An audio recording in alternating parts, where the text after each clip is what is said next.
One of the most important timing techniques in astrology is the technique known as transits, where you look at where a planet is in the sky and when it lines up with a placement in the birth chart, often an important event will happen in a person's life. And I've always focused on both sign-based as well as degree-based transits. But in this webinar, I want to really emphasize the importance of degree-based transits, especially when a transit goes exact within 1 degree of orb or even goes exact to the minute.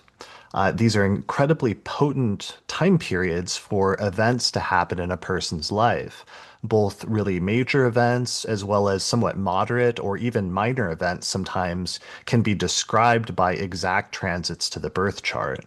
So today I'm doing a webinar with a group of patrons, and we're going to go through and talk through some examples of exact transits that happen in people's charts and what happened in their life when those transits went exact.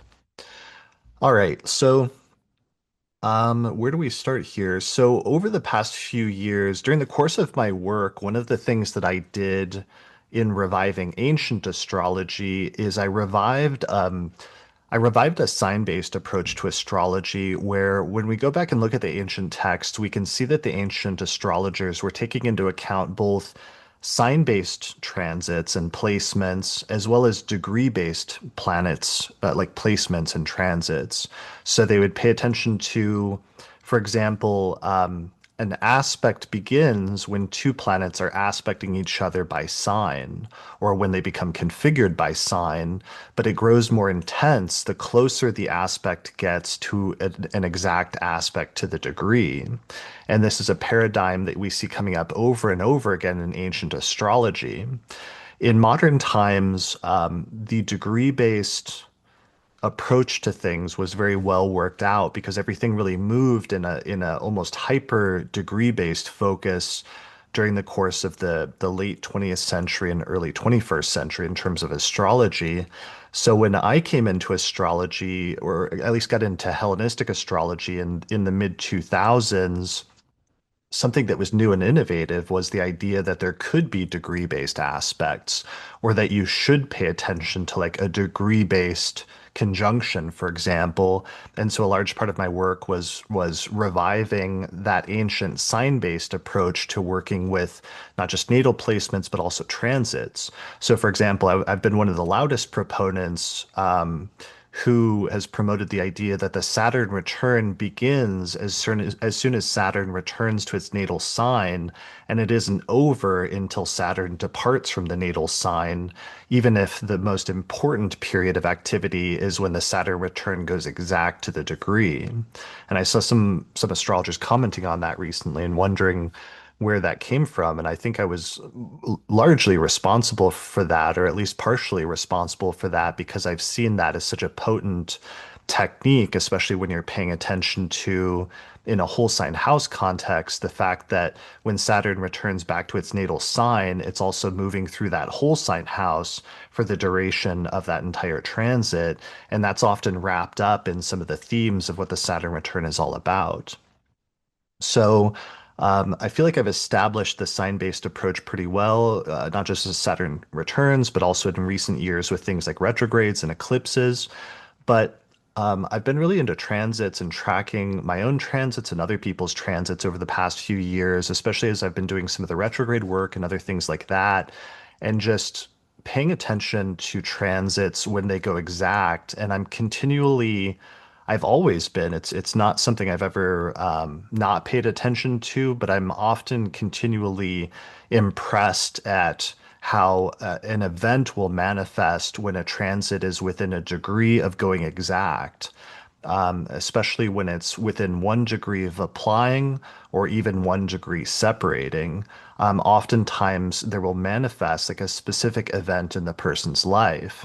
And it doesn't always have to be a major event, but something significant will happen when a transit goes exact. And to me, this has always been one of the most impressive parts of astrology that I feel is the most compelling because of how consistently that happens and how closely it often aligns to the exact transit, sometimes down to within minutes of the transit going exact.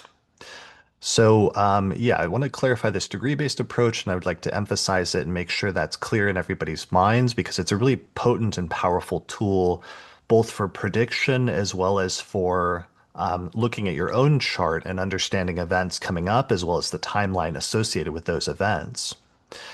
Okay, so here's the little diagram. Imagine that, let's say Mars is at 5 degrees of Aquarius in your birth chart, and let's say that it's in your fourth house. So let's say we're having a transit of Mercury comes up to 4 degrees of Aquarius and 5 degrees of Aquarius, and it conjoins Mars.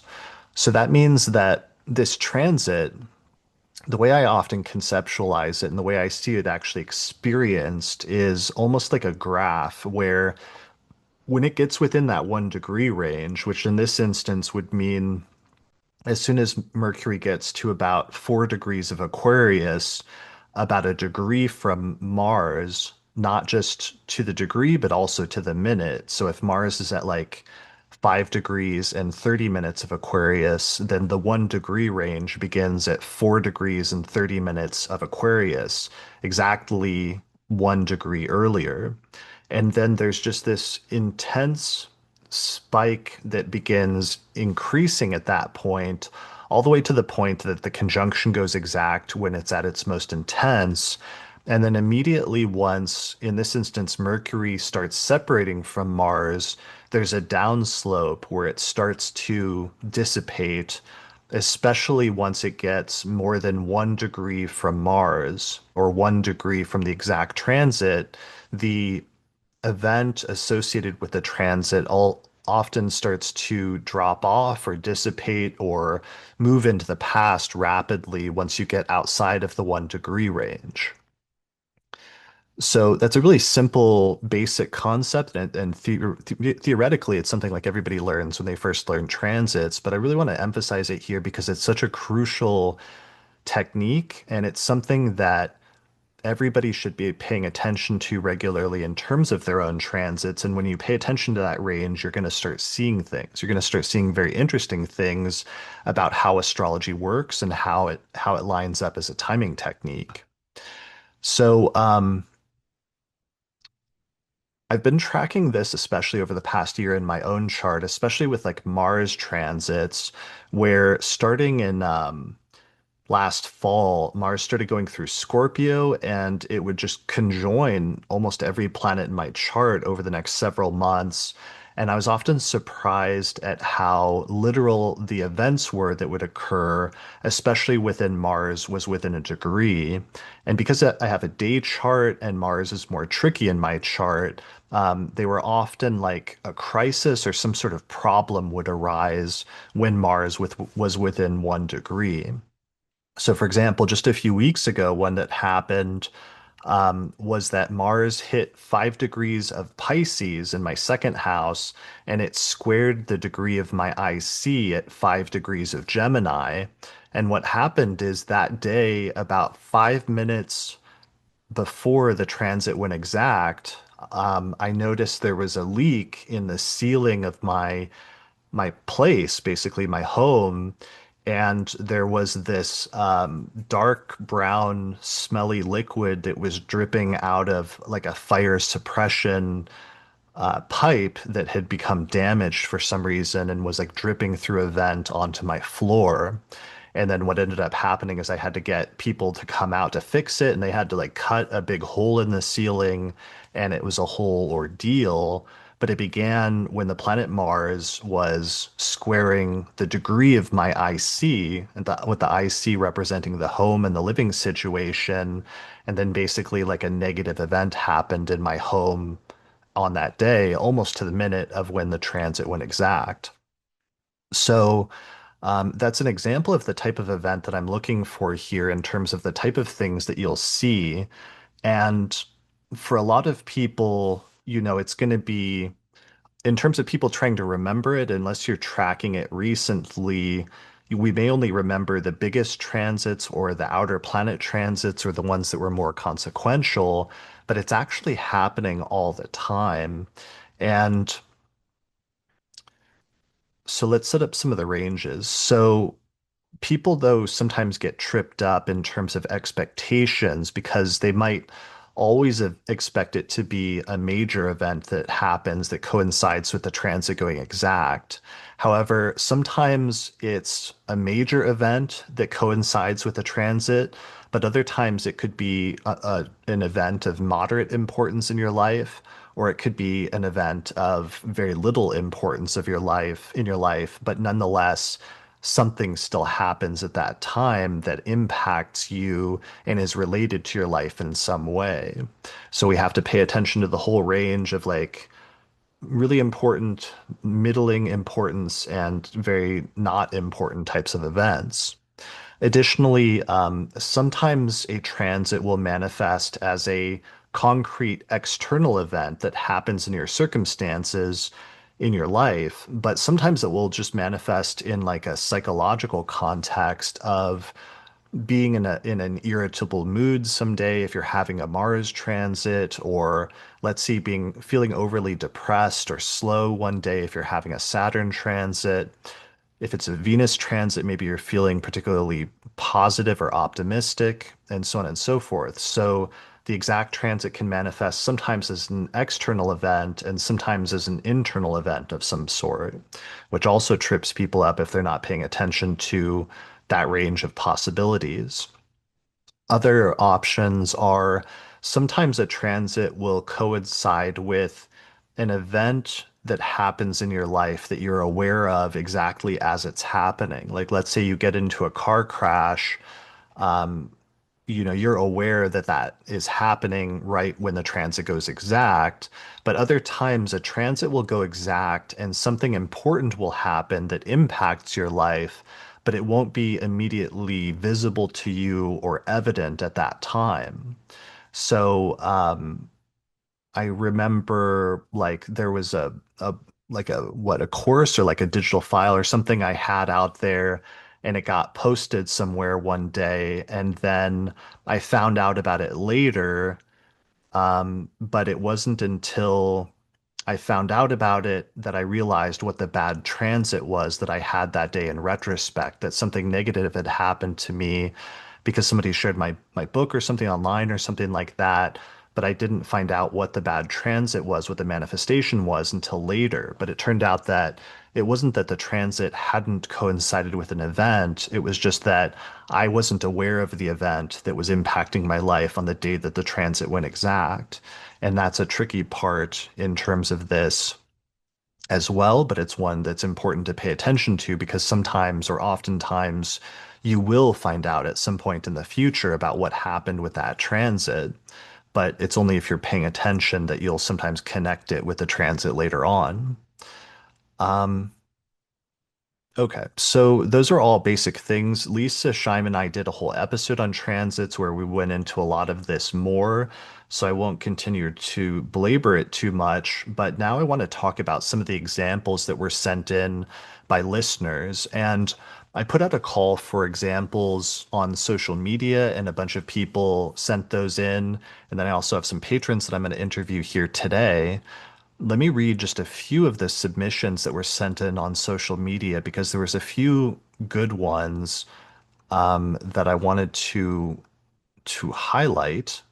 So one of the people, and I'm going to skip, well, there's one person named Tara who sent in one that said, when transiting Mars, when exact conjunct my natal Mars in the seventh house, my divorce came through. When it retrograded from there and hit my descendant, my ex reached out after 23 years. When Mars started moving and hit my descendant again, I finally saw his message.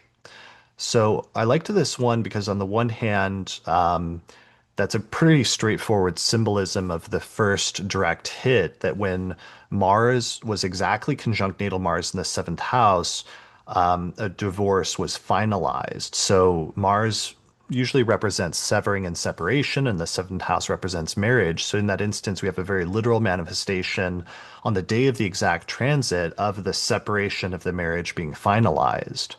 But then the rest of this brings up other things about how there's different ways that you can identify whether a transit's going to be more important or less important.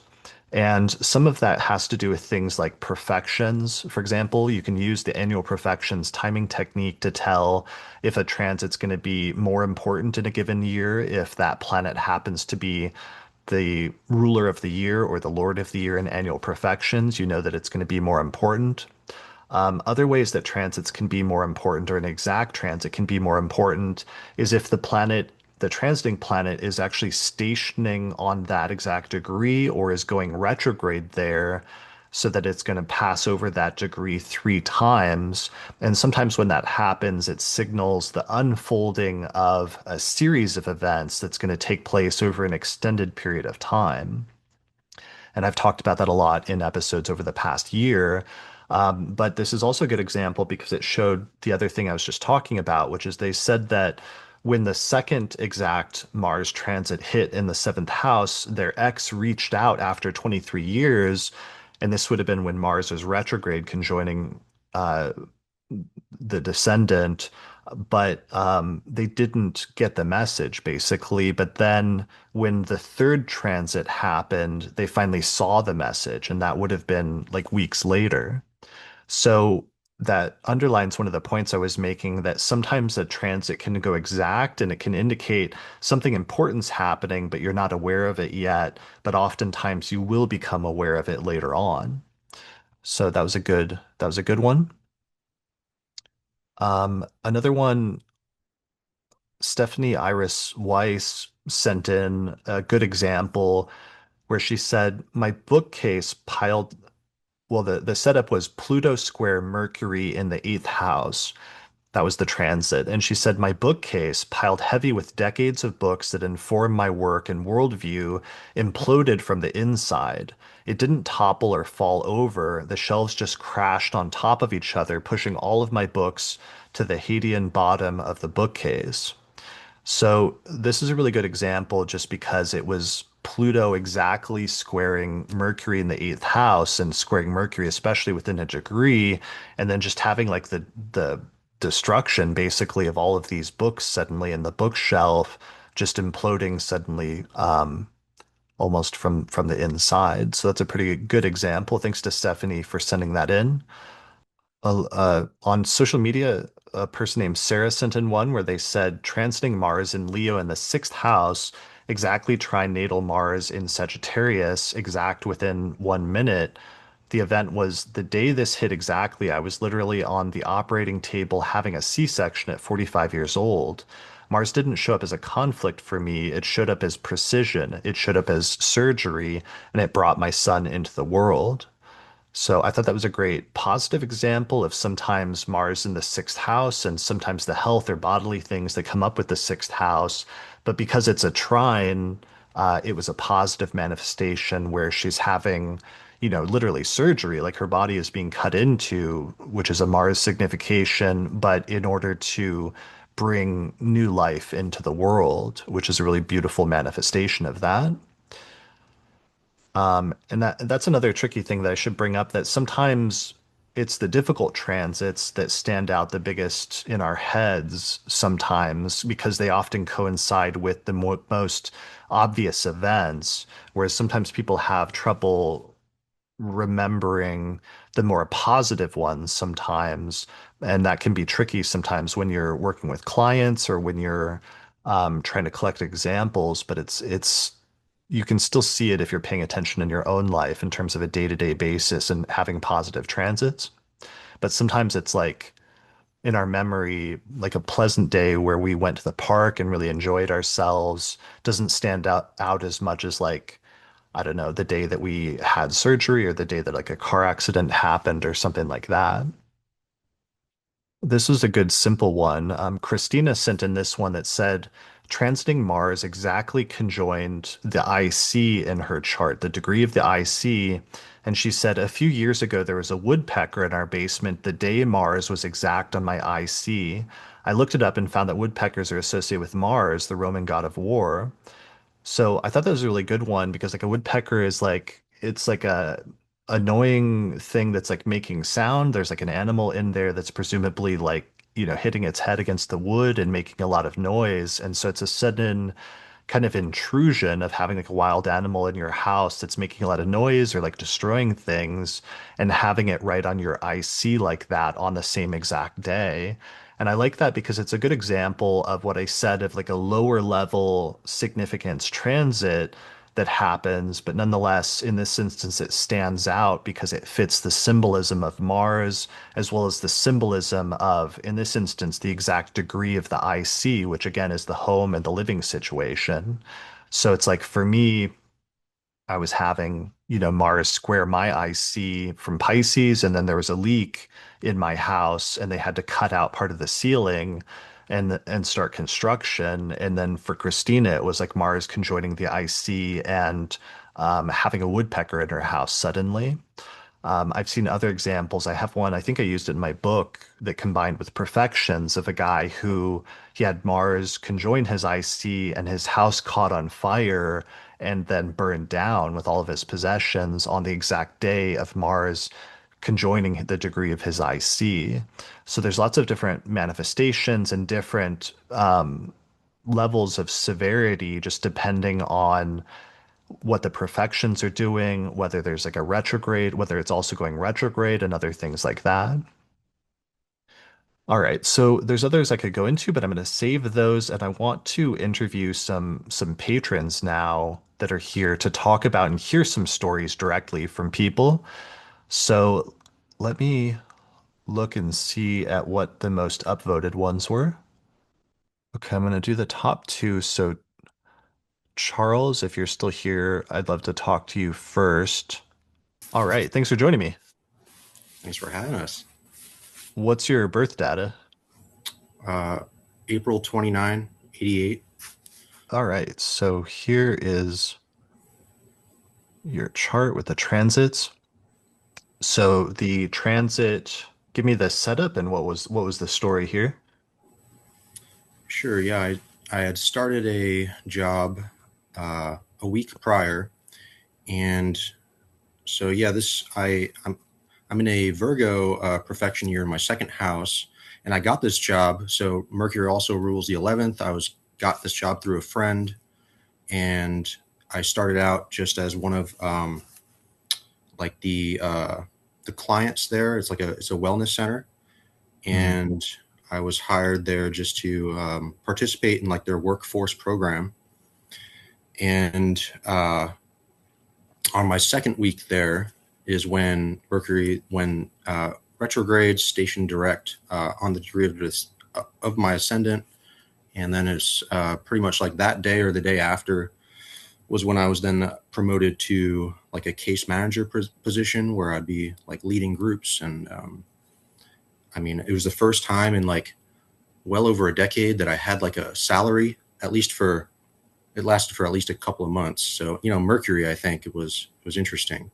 It's sort of the Joker. But yeah, that's the general setup, was just like a large like pay increase in a second house perfection year. Nice. I love that. So you got a promotion basically the day that Mercury was exactly conjoining your ascendant while you were in a Mercury perfection year that was activating your second house of money and finances. Absolutely. Yeah. And I thought interestingly also like Pluto was fairly conjunct the descendant. And then also my natal Pluto um, had Lilith conjunct, which Lilith's in my first house. So I also kind of found that significance there also to some degree. And then the moon at the time was conjunct my MC. Nice. Okay, so you knew it almost down to the minute that that day the moon was conjoining your midheaven, which I see it was at 21 Aries. Um, there, yeah. Yeah, that's a really important one when you see the moon triggering things as well, because it moves so swiftly, but the days that it does do something notable or coincides with something, it really stands out. Mm-hmm. And you said that, okay, I see it. So Mercury had actually been retrograde and Mm-hmm. then it stationed, what was the date that we were looking at again? The 7th or 8th? No. I think it was the 13th or 14th. Okay, got it. So, and you said you had gotten the job originally like 2 weeks earlier?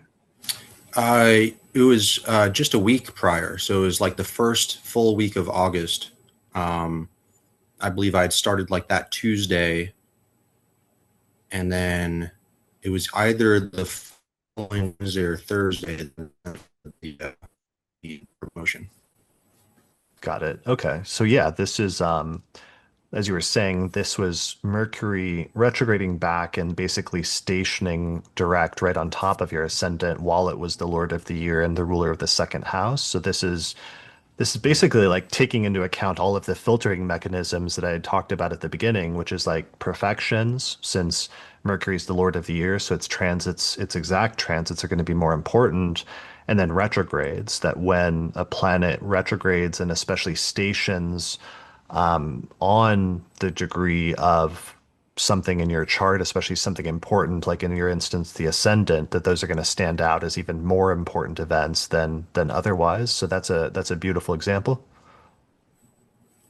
Oh, and then I also forgot to mention, I thought it was interesting that the nodes were fairly conjunct also with my natal nodes at the time. Right. In And your an second and interesting, eighth house. mhm. Yeah, and that it was like a very temporary thing where it like, um, I mean, I still am working where I was promoted, but it was like it was temporary in that we all received a pay cut, maybe like a couple of months later or a few months later. Mhm. And we're still there. But yeah, it's just like it was like a I don't know. I thought that was interesting because with my south node in my second house, but then with the north and eighth of like shared resources, kind of getting away from personal finances.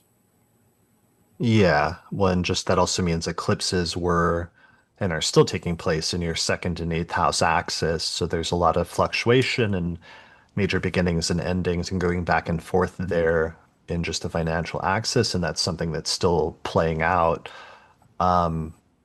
So, and you're about to have a birthday, so you're actually about to switch out of this perfection year and go into a third house perfection year, right? Correct. Yeah. Nice. Okay, cool. All right. Well, I think that's a great example to start off with, just because yeah, it was exact right on your ascendant and it fit all those criteria. So that's pretty good. Great. Thank you. Yeah, thanks for joining me. I just say thanks for sharing. All right, so let's go to the second example, and I'll just go through as many as I can here. Bebe, are you here? Hey, thanks for joining me. Hey, How do you usually pronounce your name? Bebe. Bebe. Okay, sorry. I was like, No, you're good. You actually got it right the first the time. I first was time, impressed. yeah, and I started questioning myself. What's your birth data? October the 10th, 1993. Do you know the date that we're looking at? Yeah, so March the 7th, 2022. Okay, so we're looking at March 7th, 2024, and give us the setup for what we're looking at. Yeah, so I was in an abusive marriage, and we actually had been separated for 2 years before that. So I uh like moved out in 2022. And that morning on March 7th, I just was like, because over the 2 years I was trying to make it work, but that morning I was just like, nope, this isn't working. I'm gonna, file for divorce. I'm gonna cut you off. I blocked him, blocked his number, blocked him on social media and everything. And I just remember, going to file for the paperwork like the next day or, within the next couple days. Wow. Okay. So this was basically you decided to fully exit the marriage and to cut off your ex. Yeah. And I was that was my seventh house perfection year too. So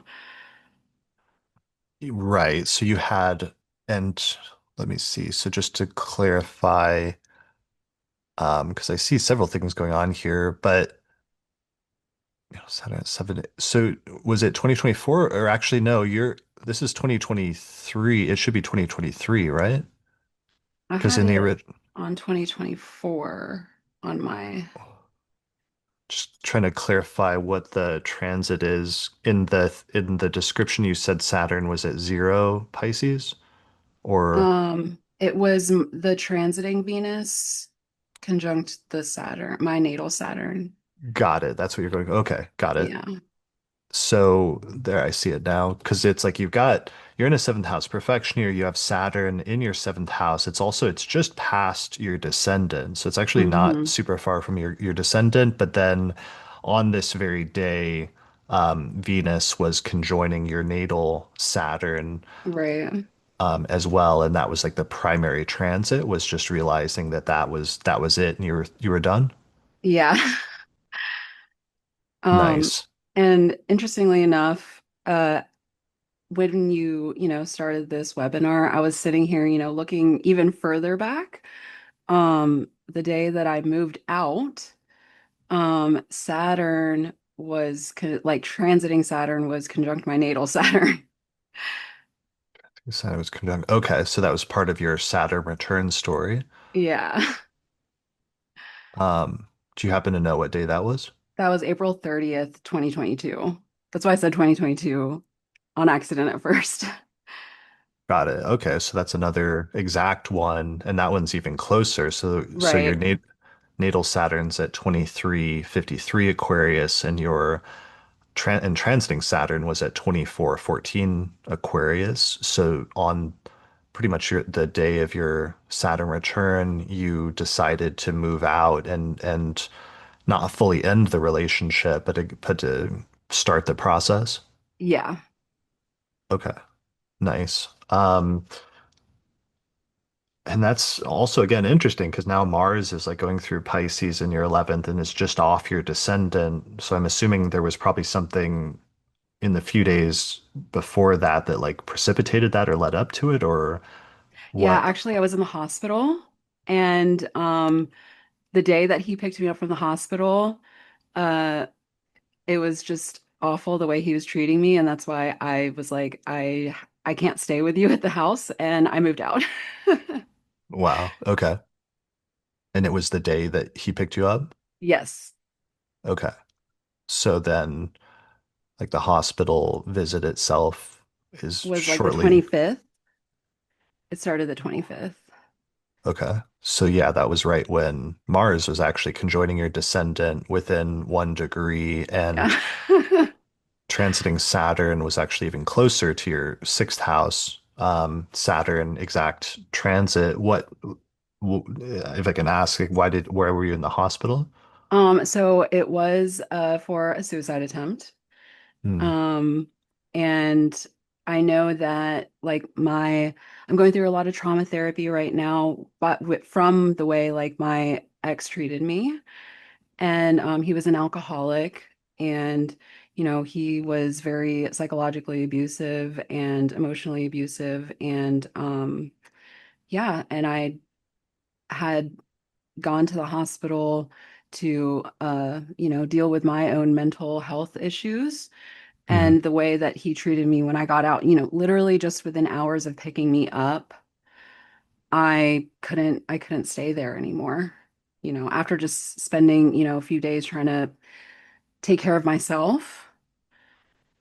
And Right. yeah, Yeah, that makes complete sense. So it's like we're seeing all of the different themes of sixth house Saturn return and like health and being in a hospital, and then and then the Mars is like going over your descendant during all of this, and he's being a jerk. But one of the things that's fascinating about, you said it was April 30th was the day you decided to move out. yes, One of the things I love is that Venus was like exactly conjoining Jupiter in your seventh house on that day. And so just objectively, the astrology was saying like something good is happening that day in your love life, while at the same time, simultaneously, there's two negative transits, especially Mars going through the seventh, and something bad, or there's a severing or separation that's happening. But that's really descriptive then, and it makes so much sense that you took the first step towards freeing yeah, yourself from a not good relationship and something positive happening there, and then presumably like opening it up so that you could have more fulfilling and like successful relationships in the future. Yeah. I commented on the post in Patreon, but later that year in 2022, I met my current partner in November, and there was I think Pluto was transiting my south node. Um, so just breaking old patterns, and we didn't start dating, that year. We didn't start dating until uh 2024. Oh, right. You had a whole story about that because it was like three transits, but it like showed that you had met somebody important, right? Yeah, because it was also conjoining my vertex. There were some other ones conjoining my vertex. Mm, Yeah. got it. Okay. Yeah, but you met, it opened you up to meet them, and then you've been together for a while since then, right? Yes. Nice. Okay. Well, that's a really good example then, and that shows it's great because it shows and then the divorce was finalized in, or you said 2024 was when you Yeah, decided to so do it? I finalized it. I don't remember the exact date, but it was in April of 2024. Okay, got it. Yeah. I want to say it was like mid-April, but Mid-April. Okay, well, that's kind of funny just because then Mars is actually back to your descendant than where it was that when is you funny. first left. Uh yeah. Um all right. Well, this showed like several different things where obviously we all have like multiple things going on in our charts at any one time sometimes because like lives are complicated and there's different factors that are coming into play. But this is a really good example of like the exact Saturn return and that being important. Positive transits and negative transits happening at the same time, even in the same house, and how you can have something that probably felt somewhat wrenching and hard to do, but necessary at the time, but then was also positive at the same time, and how sometimes the even the most difficult transits and experiences in our life can sometimes it up and set things up for more positive experiences later on, which is kind of what makes them necessary. Because sometimes if we hadn't had that, then we wouldn't have met, somebody else who ends up becoming the love of our life or what have you.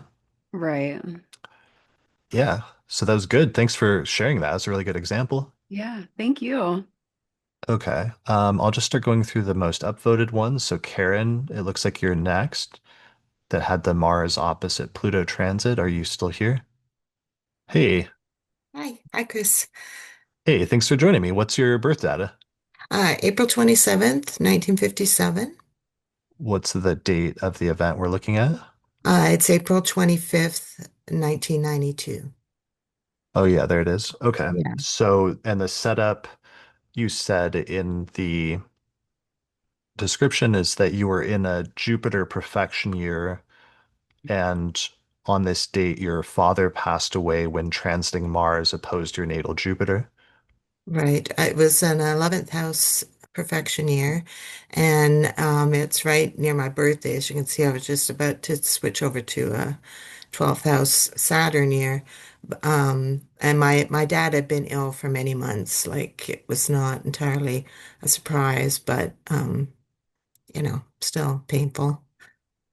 Yeah, yeah. And Jupiter's in your eighth house, which is Mhm. often the house that has to do with death and mortality and things surrounding that. And we see for the audio listeners, we're looking at Mars is exactly at 22 Pisces, almost very closely opposing Jupiter at 22 Virgo in the eighth house. And as you were saying, you have Aquarius rising. As you were saying, you're in the tail end of an 11th house perfection year, and your 11th whole sign house is Sagittarius, where we also find Saturn, which is also a little Right. tricky in terms of activating that, especially since you have a night chart, and Saturn natally is squaring Jupiter a little bit widely, but nonetheless. And And also, it was like the monthly Scorpio month because it was the last month of that 11th house year. So mhm, Scorpio or Mars was kind of like the monthly ruler. opposing my annual Time Lord, which I Nice. but I find sometimes those monthly ones are very accurate too. Yeah, absolutely. And I mean, and it also brings up, I'm glad this is a great example because it's like you said, you're in the last 2 days of this 11th house perfection year, Right. but nonetheless, the Lord of the Year getting hit by that tough transit of that opposition from Mars is still really potent, even if it is the end of that perfection year. I had actually the same exact thing happen when my sister passed away.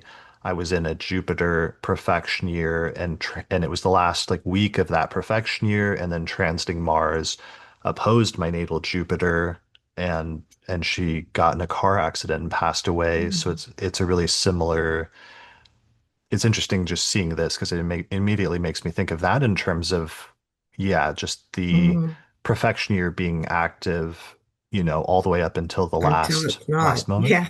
Yeah. Well, weirdly, when my mom passed away, Mars squared Jupiter. I was in a fifth house year, and Mars was in Gemini, squaring Jupiter the day she passed away too, which is kind of weird. Wow. What was the date of that? August 14th, 2009. August 14th, 2009. Oh, wow. So yeah, Mars, like exactly again. So Mars here is at 22 degrees of Gemini. This is like years later, and Mars is at 22 Gemini squaring Jupiter again at 22 Virgo. Although now we've got the addition of like Saturn is there with basically Hmm. on top of Yeah, Jupiter and coming up yeah. on that conjunction. And I think the monthly for that event, I'm pretty sure, was the Virgo, the eighth house as well. Okay. It was like a Wh- fifth house year, but that was the monthly had come to the eighth. And Yeah. Mercury, I see even Mercury there, but it's really far from the sun. So Mercury must be stationing. Let me animate it. So you're in a Gemini, a Mercury perfection Right. year. Oh, yeah, yeah. So August 14th, let me animate it. So 1, 10, 11, 12, 13, 14, 16, 20. Okay, it was a little bit far away. It was about 2 weeks away or so from stationing, and then it would station in Libra and retrograde back into Virgo Right. and hit the Cazimi and stuff. So I'm assuming that was, oh wow, and then it would station direct on top of your Jupiter. Since she was your second parent, was there like inheritance stuff after that, or were there th Yeah, there was. Actually, now that I'm thinking about that, it was kind of a delay with the inheritance a little bit, just because my one sister that was the executor was having some health problems, but otherwise it was, yeah, yeah, there was some inheritance then. got it? Okay. Um, and just a process in terms of after she died, I guess I'm assuming like doing some of the things that come after that in terms of Yeah, the paperwork kind of was slowed down due to my sister's issues that she was having, but eventually it okay, all got resolved. Everything was fine. got it. Okay. Yeah, so those are both then pretty impactful in terms of weirdly having the same exact Yeah, Mars transit both times with like a hard aspect to Jupiter in your eighth house of mortality in both instances. And yeah, that's pretty stunning. And that's, makes sense just in terms of sometimes some of the most important events in our life having a notable exact transit aligning when that takes place. yeah, yeah, I know that. That's one of the ones that would have been the most exact that I've ever noticed. I've found getting exact ones, a lot of times the transit is like close, but not always necessarily right on the degree. Hmm. Yeah, I think it's tricky because there's more broadly like a range of the sign. By the time they move into the sign-based aspect, it begins the transit and it gets more and more intense the closer they get to the exact degree. which is kind of we're demonstrating the 1 degree, the really tight ones today, but there is more of a range realistically in terms of events happening, not always falling exactly within that degree range. Yeah, yeah, yeah, Yeah. All right. Well, thanks for sharing that. That's a really yeah. Thank good you for all example. you do. I appreciate all your efforts, and the podcast has just really meant a lot to me. So appreciate it. Thank you. Well, Yep. thanks for contributing a great example to it now Mhm. today. All right, Okay. take care. Yep, you too. Okay, Josh, with the Mars transit and the job layoff, if you're still here. Hey, thanks for joining me. Yeah, thanks for having me. What's your birth data? 11/21, 1990, And what is the date of the event we're looking at? January 13th. I think, let me double check. Yeah, January 13th at 8 a.m., 2026.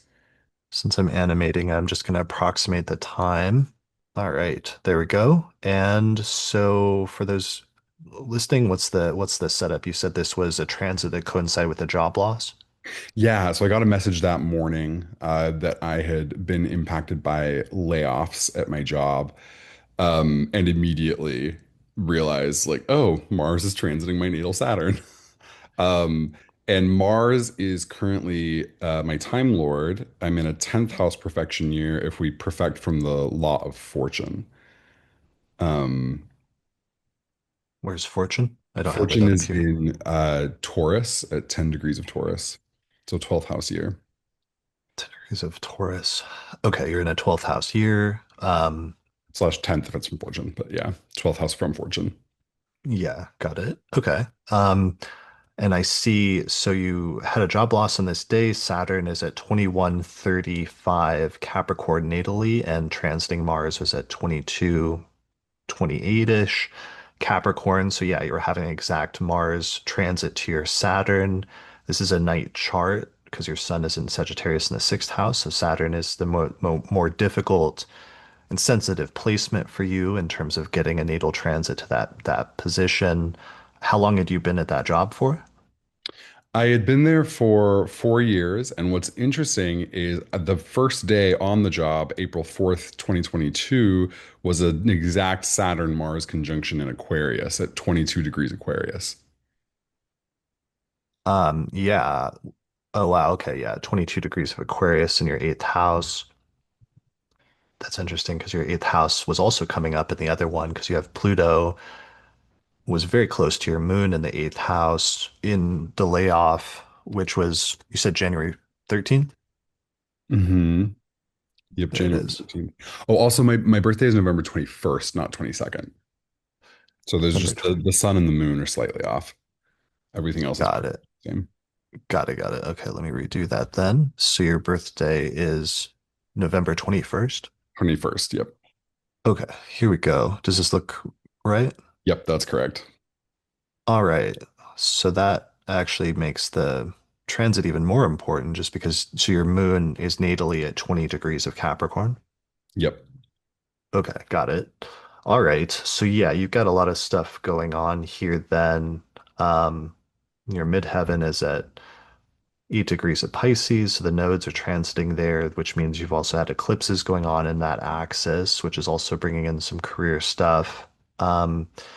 So this is a big losing a job. You've been in it for 4 years is a pretty big loss or pretty big hit, I'm assuming, right? Yeah. Yeah, definitely. Okay. Just trying to understand the sort of like magnitude of it. And trying to think if there's other questions I had, but that's pretty straightforward just in terms of that hit to the natal Saturn and with Saturn ruling the eighth house, maybe bringing in some financial focus in terms of the implications of that for you. Yeah, definitely. Yeah, the symbolism felt really, really apt for me. Like Saturn in the seventh house contracts, Mars separation from contracts. It was all very literal. And the funny thing is, 2 days prior, when Mars had been exactly conjunct my natal moon, I had a tattoo, like needles on the skin. So I was there was some very, very like exact transits right there, right in a row with the symbolism. Yeah. I love that. There was another lady that had Mars conjunct the moon in like the first house, and she did needling or something like that, and she said her whole face turned red. So I love that you're mentioning that here. Was that wasn't like your first tattoo, but it had you done that Yeah. before? I have, yeah, and I only started looking like paying attention to transits this year. And I've had two tattoos in that time. Neither of them have I haven't planned them around transits at all, but both of them have been Mars moon transits. One was transiting Mars conjunct my natal moon, and the other one was the moon conjunct my natal Mars. So Nice. I love that. And what was the day? Do you know the day that it was happening? Because this is reminding me, this is the whole triple conjunction of Venus and the Sun and Mars. the tattoo would have been the Saturday before the 13th, so that's the January 11th. Um, PM. It's telling, why is it telling me that the Saturday was the 10th? I may have just done the math wrong in my head. Let's see. So the 13th was a Tuesday or a Monday? The 13th itself, it's saying was a Tuesday. Oh, that's weird. Oh, I'm looking at 2020. That's why my calendar is on 2025. Let me jump to 2026. The Monday would have Yeah, been, so it was Thursday. It was the 13th is correct for the layoff. But okay, Saturday was the 10th. Yep. cool. Okay, yeah. So then it's this whole triple conjunction of, like you were saying, Sun and Mars exactly on the moon, but even Venus was sort of there as well, which I like that because there's an aesthetic component to like how you're getting poked with a needle that day as well. Yeah. Yeah, that's pretty good. Okay, I like that. Well, and that also brings up a good point that I meant to make, but I completely spaced out, but was worth making here, which is that a transit and an exact transit, it isn't always just one event, but sometimes there's multiple things that will happen to you under the same transit that will be symbolically similar, even if they're completely different events. So in this case, it's like happening around the same transits, you get major work done with a needle on in terms of your skin and getting a tattoo, but then at the same time, you get a layoff just a few days later, sort of under similar transits, activating similar placements. And so sometimes that can happen, and I've seen that a lot as I've been tracking my own of sometimes an important day will happen and then you'll have like two or three different things happen at once that are all separate things in your life, but somehow symbolically connected with the same transit or transits. Yeah. Thanks for sharing that. That was a good example. Yeah, thank you. All right, take care. All right, awesome. So, yeah, so pay attention to it's a really important point that, and we'll probably see more of this as we go through, but it's not always, even though we're focusing on like what was the singular event that happened under this transit, that's another thing that people should pay attention to that can trip people up is that there can be multiple things happening under the same transit that manifest different ranges of the symbolism of whatever that transit is. It's not always one singular event. All right, so let me go back and see what the next example is, and if everybody could continue to vote on by clicking the Q&A button, like which one they think I should do next, I'd appreciate it. Maureen, if you're still here with the transiting Pluto story, let me know in the chat if you want to share it. Hey, what's your birth data? May 21st, 1956. What's the date of the that we're looking Event? at? Yep. Yeah, November 2nd, 2024. let's see. So here is the chart, and just I'm going to do an approximate time since we're focused on outer planet transits. Mhm. So what was you said you were traveling and you got sick? Yeah, I was traveling with my church. We were on a pilgrimage and we were in Lourdes, France. I got sick with norovirus. A bunch of us came down with a terrible stomach bug, and from throwing up, I wound up with a compression fracture on my spine. And so you can see Pluto was exactly opposite my natal Uranus, and Mars was also conjunct natal Uranus as well at the time. Wow. Okay. Yeah, So you were like you were throwing up so violently that you broke your neck, my spine, the your lumbar, spine. yeah, the L2. And Wow. when I finally got home, I had to have back surgery. It's also worth noting, I had an eclipse in my sixth house in Libra earlier. About a month before that was like October 2nd, I think. Yeah, that would Hmm. have been um yeah, right in Libra. Well, there's a lot going on here. I mean, so your ascendant itself is at 26, early 26 Taurus, Hmm. and transiting Uranus was retrograde at 2550 Taurus. So it was Hmm. really very closely conjunct your ascendant. With the recorded birth time, it was within what, 15 minutes. So that is an Hmm. exact transit itself where you have Uranus conjoining your ascendant, and there's like this unexpected bodily disruption that takes place. But then at the same time, in the sky, transiting Mars was at 29 Cancer, opposing transiting Pluto at 29 Capricorn, and this was right on top of your natal Uranus at 29 degrees of Cancer. And it's interesting that you were In a like, ninth house perfection year. oh, okay, nice. So you're in a ninth house, because I was just about to say you were traveling. You're in a foreign country at this Hmm. time, so that's Hmm. part of why the third house, ninth house axis is getting Hmm. activated there and getting lit up, and you're actually Hmm. in a ninth house perfection year. So that's even more striking in terms of why the Pluto transit at 29 Capricorn would be really potent in activating that opposition with Uranus. Hmm. And I guess that's why the third house component is coming in, because the effect that it had and the impact that it had is that in injuring your neck in that way, it probably seriously impacted your mobility from that point forward. Oh, yeah. I mean, just before the trip, I found out I had to have a hip replacement. So, I had a cane with me, but the pain from the broken spine was unbearable. And then we still had to go to Barcelona to catch the flight home. So it was not a fun trip. Wow. Yeah. Yeah. That Hmm. sounds really rough. Yeah. How are you? So it's a year and a half now, almost later. Like how are you now, or how's your mobility at this point?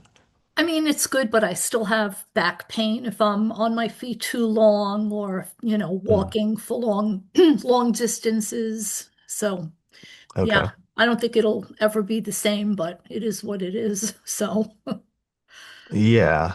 Well, and it's interesting, you know, Uranus went into Taurus back in 2018 and 2019, and that was the beginning of Uranus mhm, moving through your first house, and probably some changes that started happening in your life and your sense of self, and even your body starting at that point. But then because your ascendant is so late, the most important event of that transit probably wouldn't have occurred towards the end. We would just think theoretically, and then that obviously is this. And now this month, actually, that transit of Uranus through your first house is finally ending as Uranus is getting ready to go into Gemini. So you're sort of moving out of that period of your life. And it sounds like are about as recovered from that as you can be in terms of getting over something that intense. yeah.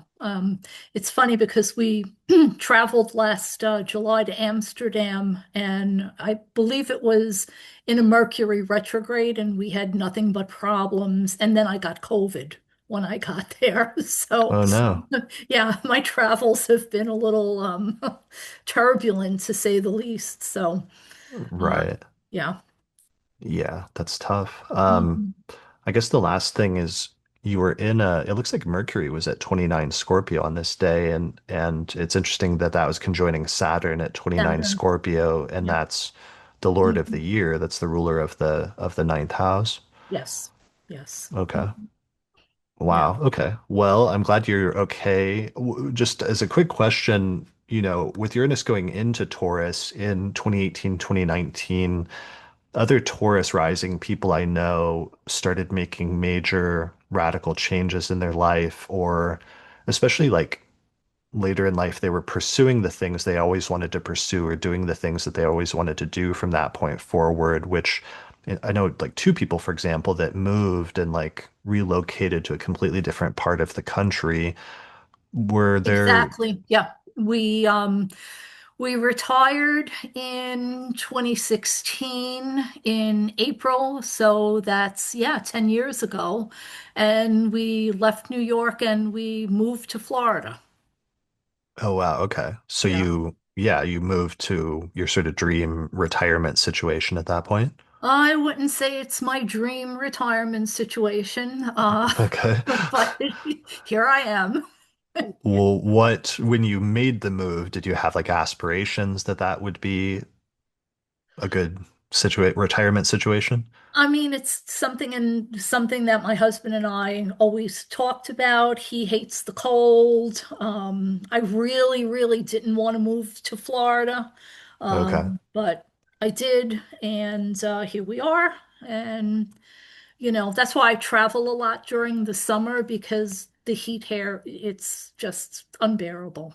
So, Got yeah, it. Okay. he That makes loves it. sense. I tolerate it, and that's where we're at.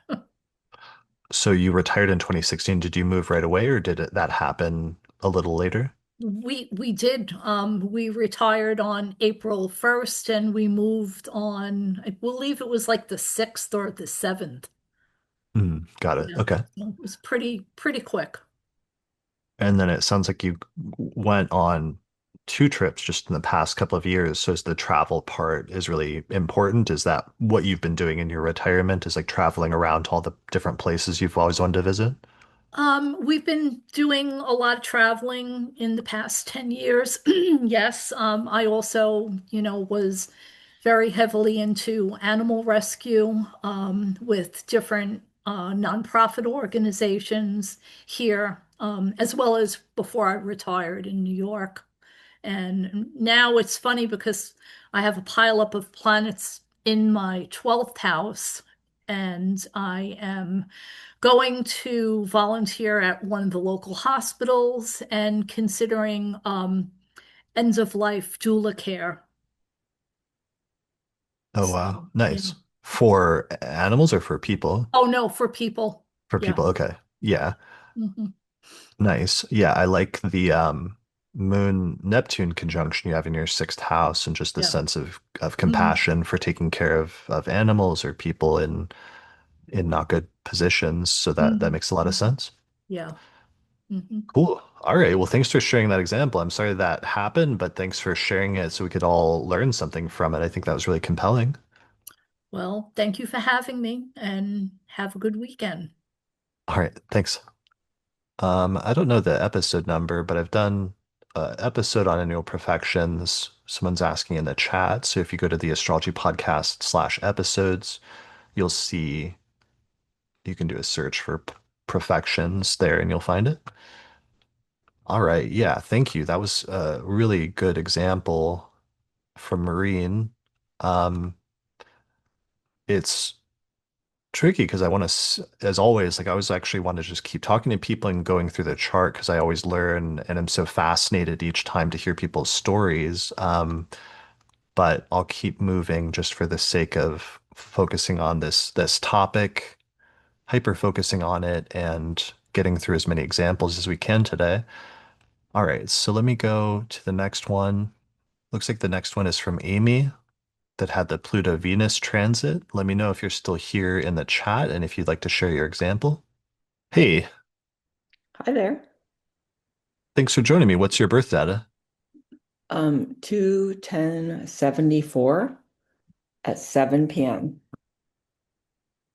But my great grandma was an astrologer, so we'll take the 7 p.m. as being absolutely correct, even though it's 29 degrees Leo. Nice. That's cool having a great grandmother astrologer. That's pretty unique. What was the location? What's the date of the event we're looking at? Well, I looked back in my text to my phone, and August 2nd, 2021 was when I was first texting a realtor about buying a different house to live in that was separate from my husband of 24 years. So Okay. that was the So instigating event, I think, in that. so give us the setup, or what was the remind me of the premise again of the event that happened around this date? I mean, well, at the time I actually wasn't looking at astrology at all. I had kind of fallen off from looking at astrology because my life was pretty set with my business and my husband and so on. But anyway, Sure. I So from suddenly had this impetus to move along, and I was like, I'm done with all these problems, and yeah, so I ended up. But at the same time, I was also receiving some money from my family that helped me to have some funds to be able to like venture out and have a place of my own. So, got it. So yeah. in your description, you said that the transit is that you had Pluto transit your Venus. I see your Venus is at Hmm. 25 Capricorn, and transiting Pluto is exactly at 25 Capricorn at this time in the Yep. sixth house. And you said when it got within a degree of that, you moved out of the house you lived in with your husband of 24 years, and also that Jupiter was conjunct your natal Jupiter in the seventh, and Saturn had just entered your seventh house. Yeah, I mean, Saturn was, of course, well into my seventh. Sorry, I should have phrased it better. That's Um, okay. So I see, yeah, so we see transiting Pluto conjoining Venus. We also see Jupiter at 29 degrees of Aquarius conjoining your descendant at 29 Aquarius exactly. So this is actually very similar to one of our earlier examples where you have, mhm. difficult transits. It's you have Pluto conjunct Venus, you have Saturn going through the seventh house, and both of those can be like wrenching, kind of ending, like not sometimes metaphorical death type transits when it comes to a partner or the death of a relationship. But then at the same time, you also have a very positive transit, which is Jupiter conjoining your descendant. And in this instance, that's describing this wrenching motion of deciding to leave and separate from your partner, but that ultimately being a choice for you and being a positive choice that you made out of your own personal volition. Yeah, that puts it perfectly. Thank you. Why do you want to, so 24 years is like a long time to be together. Was there a thing that set you off, or why did you decide to end it at this time in terms of how it lined up with these transits? Like, I honestly couldn't say because, I mean, we went through marriage counseling so many times from, you know, 23 years before that time. So, yeah, thank you, Pluto, because I'm much happier now. Okay. So you just weren't Yeah, weren't happy no, I mean, happy in the I relationship. felt like so many things had piled up, and there was an instigating event where one of my ex-husband and I, a mutual friend of ours, had had a bad fight with her husband, and she had said how it was like a marriage breaker, and my ex-husband was like, "Yeah, that's a marriage breaker," and I was like, let me just say there's like 10 marriage breakers we've had. And I was like, you know what? I'm done. And so it was like a Mm, surprise to me that I could even say the words. Like I had been sort of stuck in it for so long that I didn't even know I could say those words and move on to something else. And mm. boy, golly, I thankful I did because it was, difficult. And so what we're looking at date wise, August 2nd, because I'm noticing that like Mars is at two degrees of Virgo, so it's just coming off of your ascendant just the week earlier, where you had Mars exactly conjoin the degree of your ascendant. But we're looking at a Oh, chart on August 2nd for the day that you decided to look for a new place. hmm. Yeah, that's when I first was in contact with a realtor. And actually, that very day, we put in an offer on a house. Oh wow, okay. Yeah. Yeah, so it wasn't like I was just starting the conversation. It was I actually saw a house and I was like, let's put in an offer. How, and so you're using that to approximate when you made the decision to leave, but uh, when do you think like the precipitating events happened? How were they pretty close in terms of days of when you had made that decision? Oh no, there were dramatic events over like years past, like that were, whatever, 8 years before, or 10 years before, or 14 years N- before, r- there was sort of No, like sort of at intervals very traumatic events. And I kind of yeah, like I mean rolling more over like them. And finally I was like, can't do it. right. I mean more like what was this is approximately the date that you made the final decision to leave, but Oh, it's I think. not. Yeah, that's okay if you don't know if this is the closest we can get to that, I guess, because this is a pretty tangible decision in terms of you actually like got the new place, new house at this point. Well, yeah, that's when I first put in an offer on that house and first actually looked at real estate listings. And as it happened that very day, I know it seems improbable, but I found a good house that first day. So, Nice. All right, awesome. and Are I'm you afraid with my still, Mercury and Pisces, I'm not the best on like telling you all the dates precipitating that. that's all right. So are you still in that house to this day? This is like 4 or 5 years ago. No, yeah, actually, I ended up starting a date and then um, September 7th met my new partner. September 7th, 2023, met my new partner. September 7th, 2024, we moved into our house in Maine. But what was interesting is that in July, so July 3rd or 2nd, 2023, we put in an offer on this house in Maine. And like just, within a week after that, I talked to my business partner of a dozen years, and I'd owned my company for 20 plus years. And I was like, I'm moving to Maine. What do you think? And he's like, well, if you want me to buy you out, that could be a good idea. And I was like, oh, yes, please, because AI is eating us alive.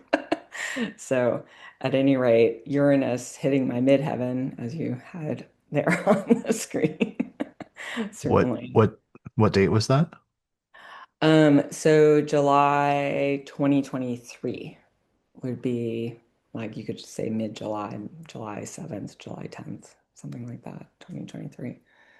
Got it. Okay. So yeah, so this is like transiting Uranus going over your Mars in the 10th house and eventually your midheaven as well. And you decided Yeah. to sell your share of your business to your partner and to have them buy you out. And then we're sort of like liberated from that job and that career. Yeah, which was kind of like I still can't believe it, honestly, because I started the company in 2001 and like I was the face of the company, but amazingly I was able to extract myself. So 2001, that would have been close to Jupiter. I see Jupiter's in your 10th house here, so that would have been just after Jupiter was in your 10th house originally. yeah, Um, April 6, 2001 is when I started my company. Yeah, it was just after, because the Jupiter Saturn conjunction in 2000 was in Taurus, which would have been your 10th house. So it looks like Oh. Saturn was still going through there, and Jupiter had just moved into Gemini into your 11th house. Yeah, and But that probably when Jupiter was in my 10th was when it was actually, I was making enough money to actually think of starting a company. got So, it. Nice. Cool. All right. Well, those are good examples. Yeah, again, of reiterating some of the things we were seeing earlier of sometimes difficult choices showing up in a person's chart, because that's one of the things is it was you making a choice to leave. And I think that's one of the things that's so fascinating is that it's not an external event happening to you per se, but sometimes the exact transit is something that comes from inside of you and a choice that you make. And that's pretty cool. Yeah, yeah, and it definitely came from inside of me because I was really not paying attention to astrology in that period of my life. I only have come back to it in the last year or so, after seeing how emblematic it is of actually the things that happen in my life. So, yeah, Nice. it wasn't Awesome. instigated by my being like, oh, Pluto's going over my Venus. What am I going to do about this? It was like totally unconscious. And then afterward, I saw an astrologer. I was like, oh, hmm. Yeah, totally. That's one of the things that I love is that we're not always aware of like the astrology operating, but sometimes when we learn it and we go back and then look at the big events that happened in our life and see how it lined up, that's when it's really impressive because then it's obvious that we weren't doing it because of the astrology or because we were convinced that it was something we should be or that we had the suggestion implanted or something like that, but instead it's something that's just naturally arising from within us. Cool. All right. Well, thanks for sharing your example. I appreciate it.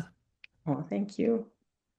All right. Awesome. Yeah. So we learned some really good stuff from that. Constance said there was a long-term buildup. Yeah, that's really important.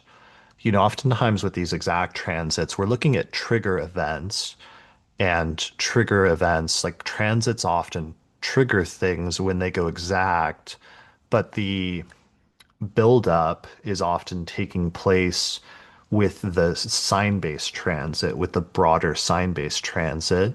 And that's why I always tell people to start paying attention as soon as the sign-based transit happens, because at that point, you may start seeing some of like a shift take place where the unfolding of a sequence of events starts to happen, but it's not until the transit goes exact that the most pivotal or crucial turning point will actually happen. And that's part of the dynamic that we're seeing here. Yeah, it starts when the planet moves into the sign exactly. And then Jessica, if you got a Saturn return one, then sure, let's do that. What's your birth data? Cool. 14th of June, 1994. And what's the date of the event that we're looking at? So the first event, which was the custody return, was the 15th of March 2024. So I've got two examples with my Saturn return, both of them going back to the exact degree of my natal Saturn. And One of them was, sorry, you said 2024, right? March 15th, 2024? yes, Okay, just confirming. All right, so here is your chart. You have 9 degree of Cancer rising. yes. Okay. All right, so this is a Saturn return story for the audio listeners. You have Saturn at 12 degrees of Pisces, and tell us what was happening. So I had a long court battle for 2 years prior, and then all of a sudden, out of the blue, the other party just returned my daughter back to me, which was a big shock. And So yeah, you that was a big event that happened that year. So you had been married and you had a child with somebody, and then you separated 2 years earlier in what year? In 2022? So what happened was it was my daughter's grandmother. She actually stole my daughter and then used the court against me to keep the custody. So it was really, really, really horrific court case with so much bad things. And yeah, the father, which is daughter's father, wasn't involved at all. It was all between the grandmother and me. Mm. Um, it was crazy. And it your grandmother or the father's grandmother? The father's mum. Okay, that's interesting. Yeah. Wait, it's the father's mother.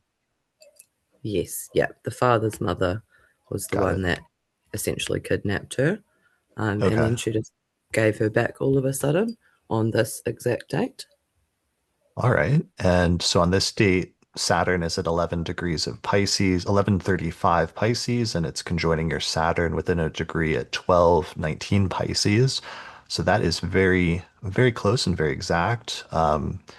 You do have Saturn ruling the seventh house of relationships as well as the eighth house of other people's things. And it's conjoining your natal Saturn in the ninth house, which is also the ninth house can be like legal things like the courts and having to do with lawyers and different things like that. So that's probably part of what we're seeing there. And so that was the first exact hit of Saturn to your natal Saturn. But then you said there were other things that happened.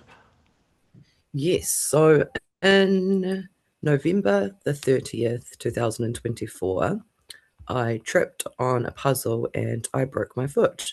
It was the second foot break I had in the course of, I think, 4 months of each other. So Saturn retrograded back after I got my daughter back, and then it's stationed again over here. I don't know how that worked essentially, but this is when I broke my foot. And essentially I thought it was quite interesting with Saturn being in. Sorry, the connection's breaking up. Let me see. So Saturn retrograded back. And then, yeah, we see Saturn again at 12 degrees of Pisces, conjunct your natal Saturn at 12 Pisces, and you broke your foot at this time. Yes, yeah, still healing from it now. Got it. Okay, so this is like a major, major injury. Yes, yeah. And both of my feet were actually broken during my Saturn return, which I thought was very interesting. One was in July. I noticed that Saturn was at 19 Pisces, but in retrograde. So, but I had Mars conjunction. It was conjunct to my natal Mars at the time of the first instance of my foot.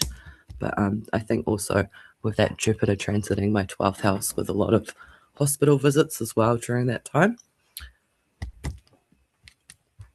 Right. And you were saying even just having Saturn in Pisces natally, which is associated with the feet, and it's weird that you had a foot related injuries during the course of your Saturn return. Yeah, both feet essentially, which was horrific, but very, very correlative with that. Yeah, that's terrible. Were those the two events, or was there another one with the third pass?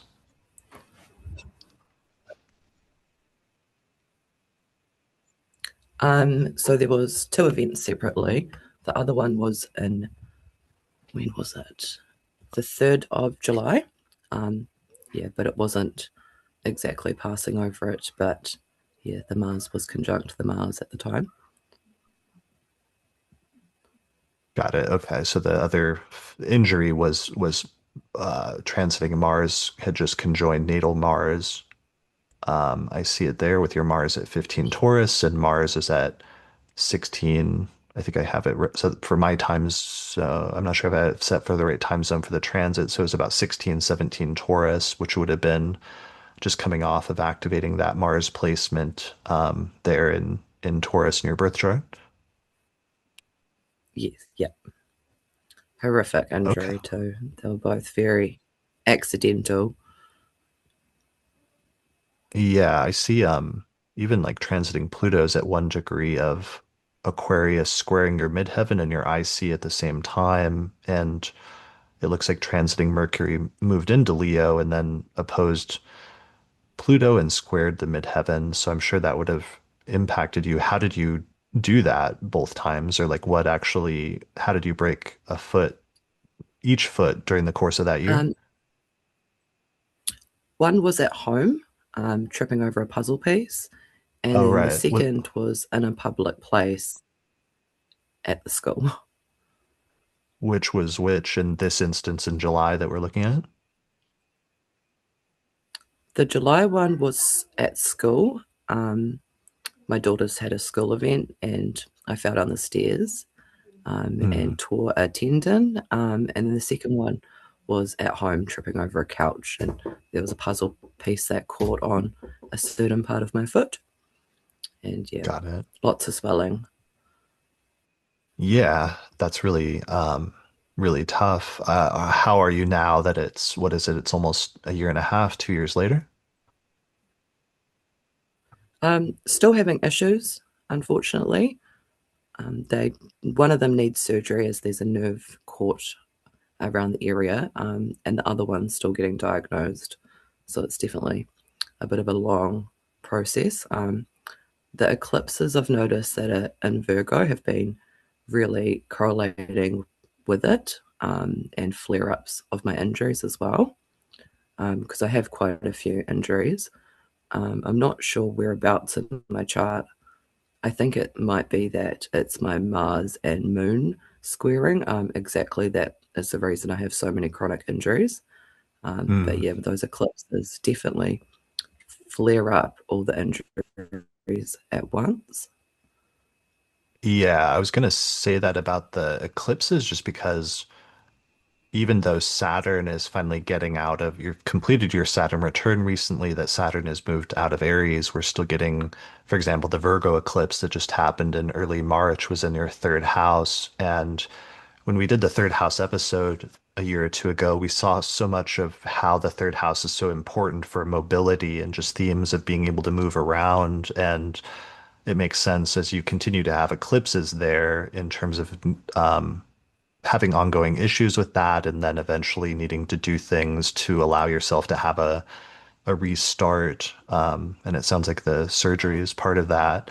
I'm glad you mentioned the Mars Moon square, though. I hadn't seen that aspect when we were talking about the first injury and having Mars conjoining your natal Mars and Taurus in July of 2024, but that means it would have been activating and also squaring the moon at 15 degrees of Leo natally at the same time. So that makes a lot more sense of why that would be a sensitive spot for you, especially with Cancer rising and the moon ruling your ascendant. Yeah, it was. That aspect of my birth chart, I think, is a reason for a lot of the issues I've had over my life as well, especially with Mars being in detriment, I think. Just not happy. Hmm. Not a happy Mars. Sure. Yeah. I mean, it is good that you have some counteracting things, though, with like Venus in the first house is helping a little bit in terms of a little bit of bodily help and protection, as well as Jupiter at 5 degrees of Scorpio, trining your ascendant. And then this year, you've had Jupiter going through your first house. And while that may not have fixed things yet, hopefully some of the things that you're doing, you're looking into the surgery and everything else. Hopefully that'll be able to fix or heal to whatever extent you can some of those things. How soon are you planning on doing that? So I've got a few surgeries that I need to do. I'm trying just to time it with my life at the moment. I'm a single mum Mm, of three kids, so having a foot surgery and I also need a shoulder surgery as well. They're just such big events that I'm trying to time it with my life, and to find a good time to do it, essentially. At the moment, with Jupiter in my first house, I've been getting really healthy, taking lots of supplements, doing some physio. I've recently gained a lot of weight. I was almost sickly before, and that Jupiter definitely helped me gain enough weight to feel healthy again. So I'm just hoping to fix my body, sort out life a little bit, and then see where I go. The shoulder surgery will probably be the first point of call because it's what causes me the most pain. Um, mm. and then the foot surgery will probably be the next point of call. Nice. Okay. Good. Well, I'm glad that at least that there's some positive things going, like that Jupiter transit has been bringing some positive health things being offset by, the difficult stuff you had been dealing with up to this point. And it's good that to whatever extent your Saturn return and especially the exact Saturn return coincided with some of the most intense part of that, that's over at this point with Saturn just a month ago, like departing from Pisces, and you've officially ending your Saturn return. Um, yeah, so That was a good onwards. day. Yeah, so onwards and upwards. Thank you for sharing. Definitely. Thank you for sharing that. I really appreciate it, even though it was Cool. like hard stuff you went through. Thanks for sharing your story with us. Oh, you're very welcome. All right, cool. Well, take care. All right, everybody says thanks for sharing your story. Let me, Laura, if you're still here with the home birth story, it looks like you're the next. Hey, thanks for joining me. What's your birth data? May 30th, 1986. What's the date of the event that we're looking at? February 22nd, 2014. Does this look your ascendant is 21 Libra? Yep. Okay, so you said that on this date you gave birth at home and it was a home birth, and that one of the primary transits was that transiting Venus was conjoining your Mars in the fourth house at this time. Right. Yeah.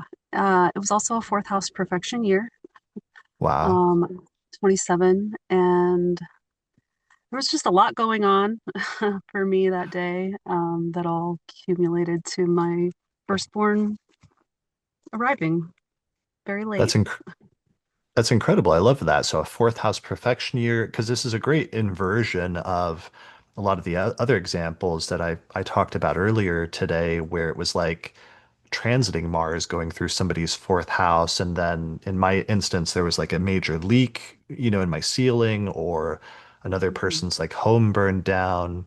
But in this instance, it's like a positive transit happening in the fourth house where Venus is at like 21, 22 degrees of Capricorn and it's conjoining Mars at 22 degrees of Capricorn.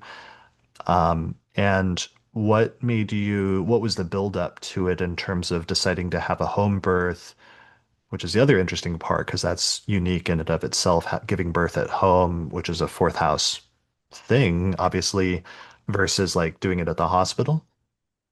Um,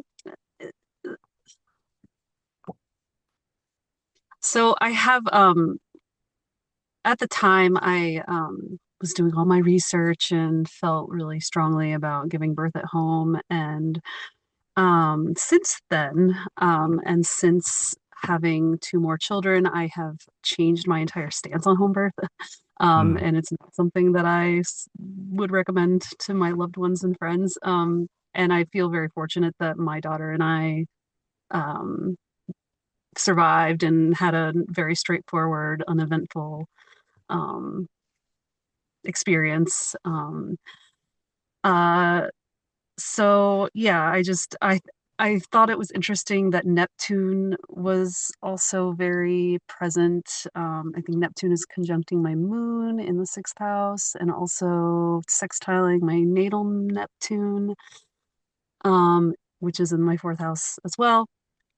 And just how I was sort of under this spell of the a magic and illusion of home birthing as it is presented in the natural childbirth world. um, that illusion has since been broken for me, so I just thought that was interesting. Also, Yeah, absolutely. Yeah. I mean, because it works when it does, but then the danger is like if something goes wrong, then you could be in a really bad situation, not having access to doctors and the ability to do life-saving medical procedures and things like that. yes, absolutely. Yep. Yeah, well, yeah, and that brings in other exact transits where in this instance it's like you're having a positive transit, but yeah, you're pointing out, like for example, you're in a fourth house perfection year, so Saturn is the Lord of the year. I mean, actually, Mhm. that's interesting in of itself. You're in a fourth house perfection year, which is activating your Mars and your IC in the fourth house, but also your Neptune in the fifth house, and then natal Saturn is at 6 degrees of Sagittarius, and you were talking about Neptune, and it is interesting that there was a Sun-Neptune conjunction in your sixth house happening that day at 4 and 5 degrees of Pisces that was like squaring your Saturn and Hmm. like the And combination of also, all of that. Go yeah. ahead. Oh, sorry. That Sun Neptune conjunction is also aspecting my Pluto. Um, By trying, right.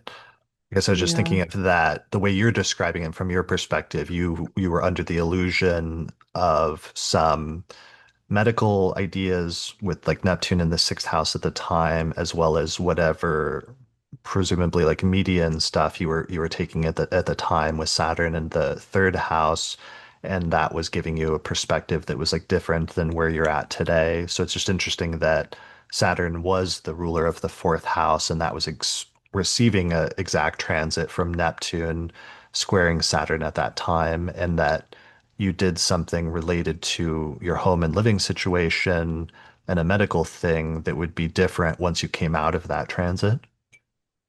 yeah, Yeah.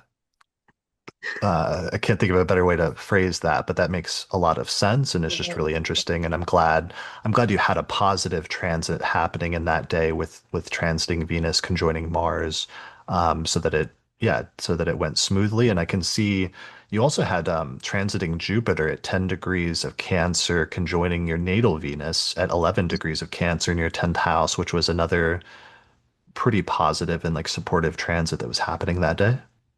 yeah. I noticed that as well. Yep.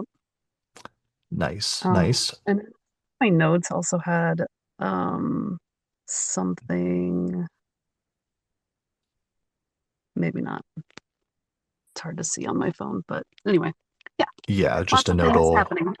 You had an exact nodal reversal happening at that time where the north node was exactly conjunct your south node in the first house. Yep. Cool. Yeah, All right. Well, that's a pretty good example, and I like the positive side of that, but I appreciate your like cautioning in terms of yeah, telling a story of where you're at now. thanks. Appreciate it. All right, thanks.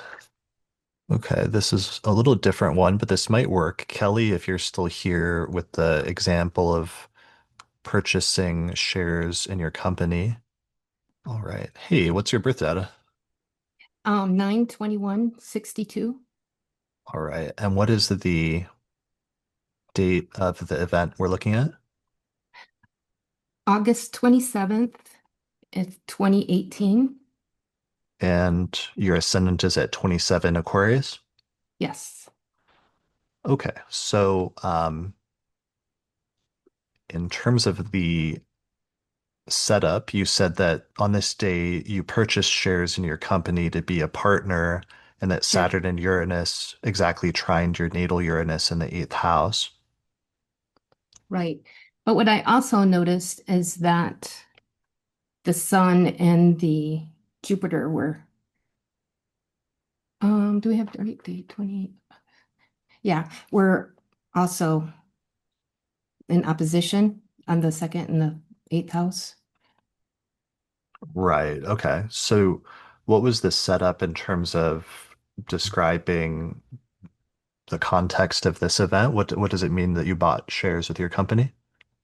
Okay, so I had worked there for a number of years, and I had been offered to buy shares before, but never really wanted to. And for some reason, I decided to do it at this time. And it was just different because I was just before where I questioned it, I think because of Saturn, but I was just like so sure, like this is right. And I was very comfortable with the decision, but it was something that I wouldn't normally have done Okay. And how did it impact you, or why was it an important event? because I had to take, money out of my savings and that's I had put away for retirement, and I just looked at it as a way for, a different way to retire, build a retirement fund.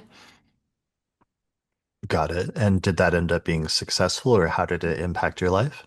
Yes, yes. Yeah, I'm still working there. And yeah, so yeah, it was very just I was on the board before, but now I just felt like I played a more important role in the company. And Mm. so it kind of changed what I was doing at work and how I was looked at. Just, my partnership made it different than just leading a department. I was part of the whole leadership team, I guess. So by buying the shares, it elevated you to be a partner, Yeah, and a partner is a more like a leadership role in the company. right. And I think because of that, because the company did really well for a number of years, that the dividends have pretty much, helped to pay for that investment. And then also, I feel like in the past, I felt like my salary hadn't been where it really should be. And I think because of that, I feel like it's more appropriate for where I am. Mm. Got it. Okay. Also, Um, I'm not sure if it matters or not, but I do the finance there. So that kind of plays a role also. in terms of accounting. Yeah, Okay, got it. Yeah, that makes sense. Um, right, yeah, I mean that makes a lot more sense than if you're working there in an accounting capacity. right. Um, and I love that in terms of just you having a cluster of three planets in the eighth house in Virgo, and accounting being part of that is like a really common thing that I see. Right. And it was also eighth house perfection year for me. Oh wow, okay. So is it an eighth house perfection year? You're asked to, if you want to buy shares and through that be Hmm. elevated to partner. That's brilliant. That's also brilliant because that's one of the transits I was seeing, but I was curious why that was being so important. But I saw that it's like transiting Venus that day got to 20 degrees of Libra, so it was conjoining your natal Mercury at 21 degrees of Libra in the ninth house. And that makes more sense now if Mercury was also the Lord of the year and you're having an extremely positive transit of Venus to Mercury within a degree at that time. Yeah. And then would the Mars play into that at all with it being trining my sun with, Um, yeah, for sure. Especially if you're in an eighth house perfection year, then the sun would have been activated as a more sensitive placement. And so transiting Mars, because also it looks like transiting Mars wasn't just trining your sun, but it looks like Mars is actually stationing literally that day at oh, 28 degrees of okay. Capricorn. So it would have been trining your sun for like a week or two or a few weeks while it was stationary at that degree. It looks like it was stationing direct. Hmm. And then Jupiter being in the 10th house at that time. Yeah, Jupiter transiting your 10th in Scorpio and just coming off of that conjunction with your Venus at 13 degrees of Scorpio. Yeah. I just thought it was ironic how I had so many exact transits that day. Yeah, and they're all pretty positive transits, and it's showing a positive move in terms of your career and going upwards at this point. Right. Nice. That's really good. Okay. Well, that's cool in terms of it being both a positive career transit as well as a positive financial transit for you, and showing that interplay between like your natal Jupiter in the second house versus your eighth house stellium, and how your personal finances being kind of like intertwined with other people's money, and that happening both in the sense that you work as an accountant, but also that this crucial turning point had to do with like investing shared resources basically, or your resources in the company's resources. Right. It was, I think that you'll see this also plays into a negative transit that I was having. And Hmm. that would be my brother passed away 2 days after this. Oh wow. Okay. And S- so if you look at that was an eighth house perfection year. And then Mars, maybe because it's in the 12th house, Right. So what was the exact day of that? the 29th. The 29th. Okay. Yeah. So there's Mars stationing in your 12th house, and um what else is happening? So the sun is going through your second, your eighth, and then you had the positive financial transit, but then okay. I mean, the other one is besides Mars stationing in your 12th house of loss, um is it's like Pluto was like squaring your Mercury, which is the Lord of the Year.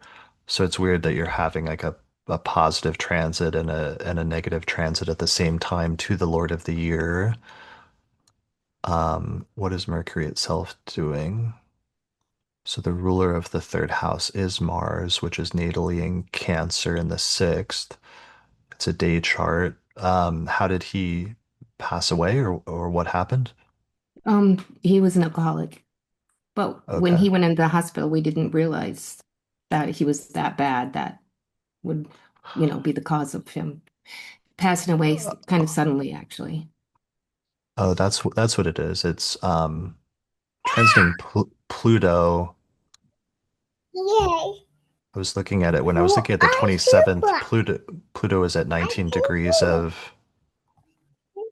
of Capricorn, but then by the 29th, Pluto had retrograded back to 18 degrees of Capricorn, and that was exactly opposing Okay. your Mars at 18 degrees of Cancer, which is the ruler of the third house of siblings. So it's like Okay. that was probably the worst transit that you were having at the time and is a once in a lifetime transit to have transiting Pluto oppose Mars in the sixth house. And because it was ruling the third house of siblings, to have it be like the loss of a sibling through Hmm. illness and essentially through addiction. Addiction issues show up oftentimes with the sixth house because it's functionally treated more like an illness at this point when somebody has a drug or alcohol problem. Um, yeah, so that was the other major transit you were having at that time. Right. Wow. Okay. So I'm sorry to hear about that. Was that Thank you. a big loss and shock Yeah. to you at the time? Yeah. I mean, he'd been an alcoholic, obviously, for a long period, and we knew it had been escalating, but really had, I, probably in denial, thinking like, okay, now he's going to get some help and he'll be fine. And then he just Hmm. wasn't. So, Okay. yeah. Yeah. Yeah. So that's the other part of the eighth house. And I guess that's the other thing I was talking about, which is that um, sometimes when parts of our chart are being activated or transits are happening, we'll get multiple different manifestations of that thing, of whatever it indicates. And for you, it's the eighth house being activated. And so on the one hand, we're having the shared resources and investment and other people's money and accounting aspect of the eighth house, which is Hmm. a strong positive part of the eighth house. But then on the other hand, we're also having the themes having to do with like mortality and death, which is the other main signification of the eighth house. And Yes. and yeah, you were experiencing both of those in that year. I assume that's like one of the more significant deaths that has happened Oh, in your yeah. life. Yeah. Okay. Yeah, well, and it's similar to the examples we were looking at earlier with like one of the examples, which was Mars was opposing Jupiter, the Lord of the Year at the time, and the person lost a loved one.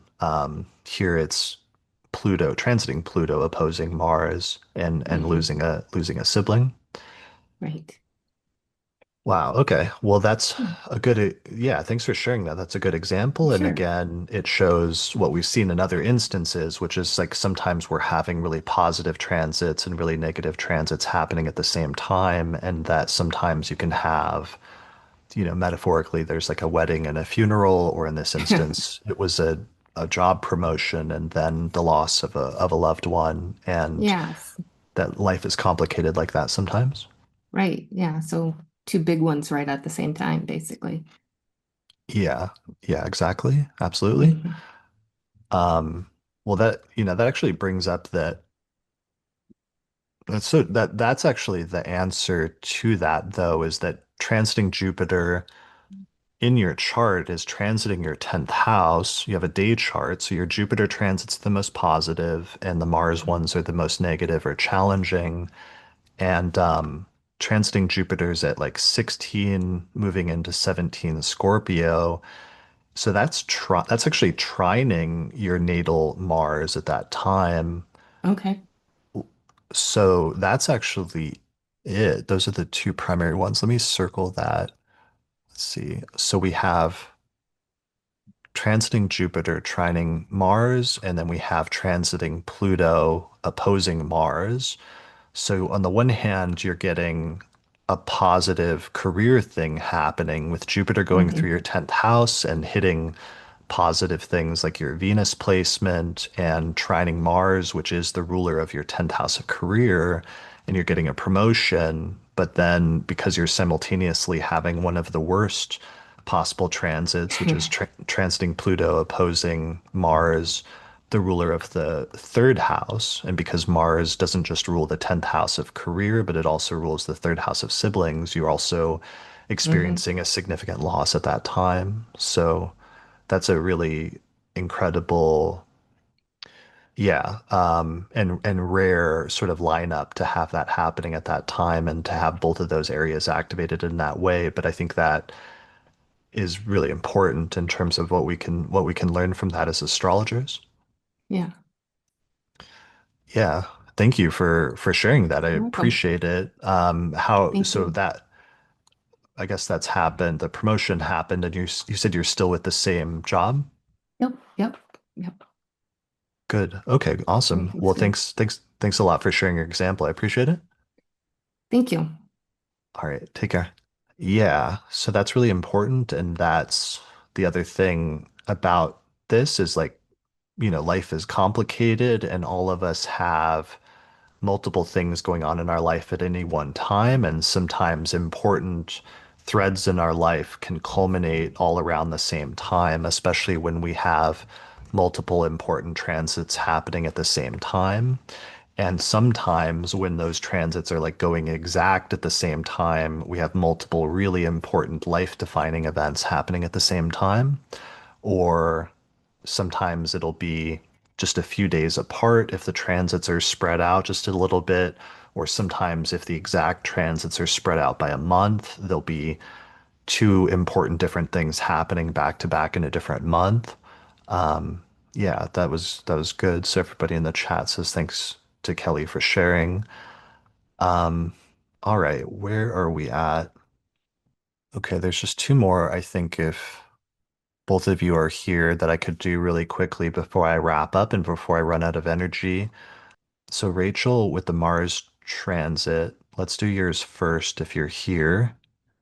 Hey, Hi. Can you hey, hear me? yeah, what's your Okay. birth data? March 17th, 1995. There it is. Okay. And what's the date of the event that we're looking at? It was March 24th, just this past March. Okay. So you have 28 Libra rising. What is the setup? This is a transit that you had a medical event? Yes, so I think it's kind of a short and sweet story, but on that day, I ended up going to the ER. I thought it was like chest pains. I was on a new medication, so I thought maybe I was having a reaction to it. But turns out I do have GERD and it was like flaring up really badly. Um, and I think Mars can mean like inflammation too. So I think that was pretty significant. Um, but yeah, it was just my stomach and I'm still kind of going through it, but it's like getting better. Nice, nice. So it was for the audio listeners, you have Saturn at 16 degrees of Pisces in the sixth whole sign house in the night chart. And on that day, transiting Mars was at 17 Pisces, conjoining your Saturn in the sixth house. And you said like a tightening in your chest and Yeah. another issue. Yeah. Okay. And what is GERD again? It's like acid reflux, heartburn. So like a lot of burning in my stomach. Okay. Wow. Yeah. So Mars is usually like fieriness or inflammation, or other things. And so you're actually like literally like feeling that and ended up in the Yeah. hospital. Yeah. And is it fixed now, or was that like a major incident that you're still dealing with? I'm still dealing with it, but it's kind of slowly getting better, but like it's kind of on and off now. But it's much better than it was on that day. Got it. Yeah. Well, Mars is at like late Pisces right now, so it's still been going through your sixth house, but it's about to finally depart from your sixth house. So hopefully that'll be better once it gets out of there. And that's something we see sometimes commonly is like the most critical event happening at the exact transit, but there's still being lingering things while the transit is still happening by sign. Yeah. Nice. All right. Well, that's a good quick example. Thanks for sharing that. Thank you. All right. And then my headphones are about to die, but I think I might be able to squeeze in the last example. Naʻe, are you still here? Hey, Hello. what's your birth data? March 15th, 1994. All right. And what's the date of the event where the first event? Date of the first event is February 21st, 2025. The chart and the transits, and give us the setup. What happened? Yeah, so like this is all happening while the Mars retrograde is grinding over my MC. And this was the day that my mom passed away. Um, she had a she had a really unfortunate accident at the start of February, and she was in the ICU on life support for like multiple weeks, and then with another astrology friend of mine, we had actually elected this day as like when to end her life support because of multiple reasons, but I didn't actually realize until looking back that it was my exact Venus return. There were so many other Mm, things going on. I was like just trying to figure out a way to bring her peace as fast as possible. mm, She has Sun and Mars in Sagittarius, so that moon was transiting like right over her sun during that event. But yeah, I like went wow. back and looked at this and I was like, oh, that is an exact hit on my Venus. Got it. And the event, her injury happened, the medical event happened earlier in the month, so that would have been like Yeah. when Mars was closer to your midheaven and opposing your IC, Yeah, I would yeah. assume. Yeah, the event happened like February 7th, and I live in Honolulu now. I live in Hawaii.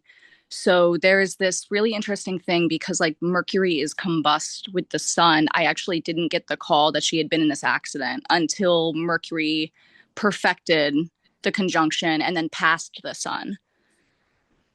Got it. Okay. Yeah, during the Kazemi.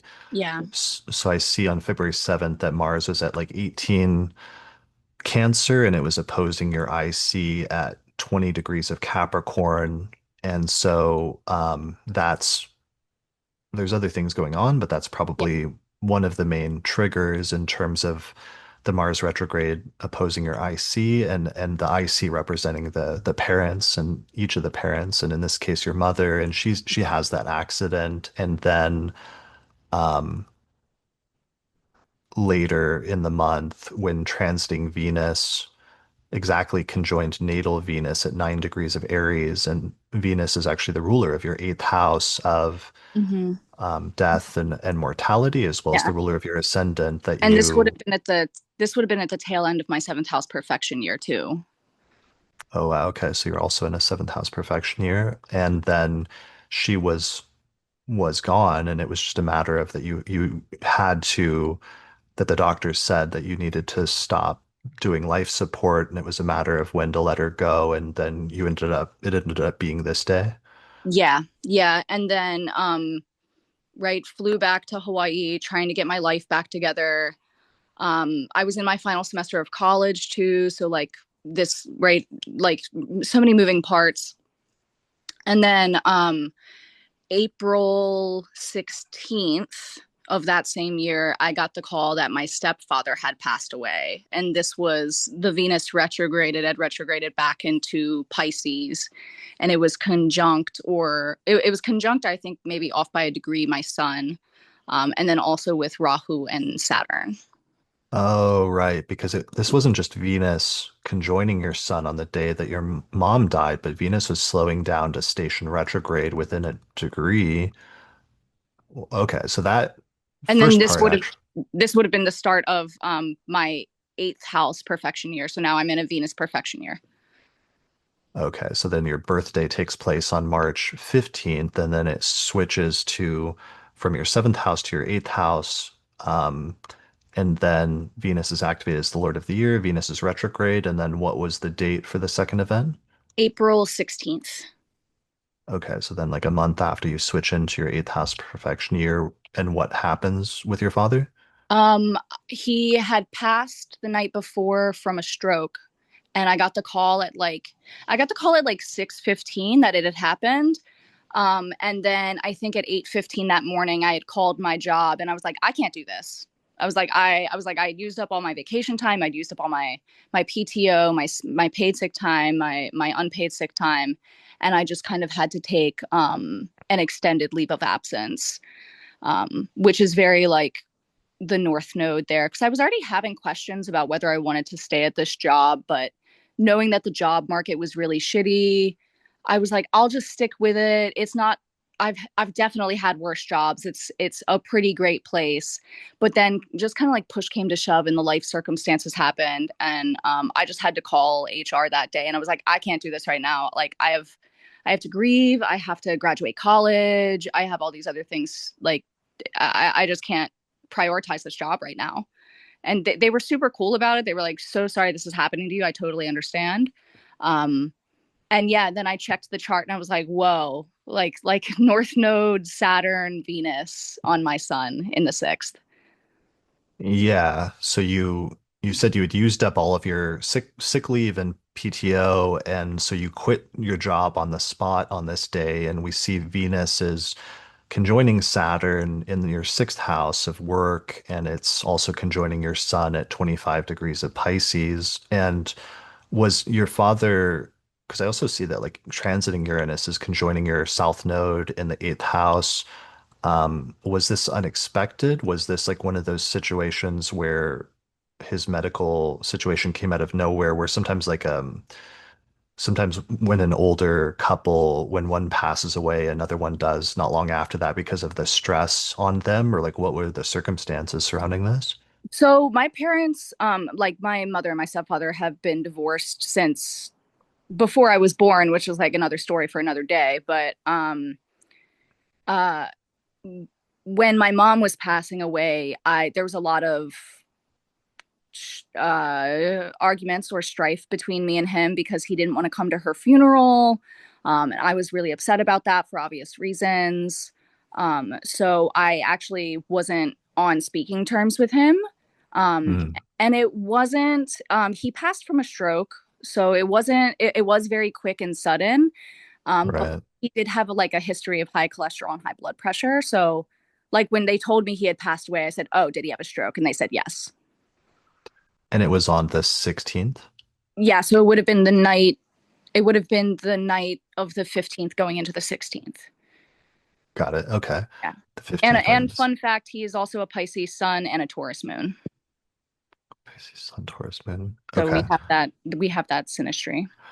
Well, that's crazy then that both of those happened independently, though, and that both happened for you on either sides of the Venus station, where your mom passed away as Venus was stationing retrograde conjunct your Venus, and then your father passed away when Venus was stationing direct conjunct your sun. Yeah. Wow, that's Yeah. incredible. Yeah, it was Um, the astrology, like I remember when I got the call that morning that he passed away, I just like screamed at the sky and I was like, Saturn, what the hell? mm, Because this is also like the tail end of my Saturn return. right. Your So Saturn return and like Saturn exactly conjoining your sun. yeah. So I was just like screaming at the planets on that day. I was like, I get it. Astrology exists. I get it. Yeah, that's really heavy. And that's a good example of, again, like even that your natal Saturn is early in the sign, it's at like 5 degrees. So, but it's like because your sun is so late at 25 degrees of Pisces, there was still major final climactic, like Saturn return events that happened towards the tail end of what's still brought, more broadly speaking, like a 3 year period of Saturn going through its natal sign. Yeah. And I'd had a reading recently and I told the person, I was like, because I have the malefics conjunct so early, I was like, I was kind of surprised that I didn't have more climactic things happen when that was a direct hit. But Hmm.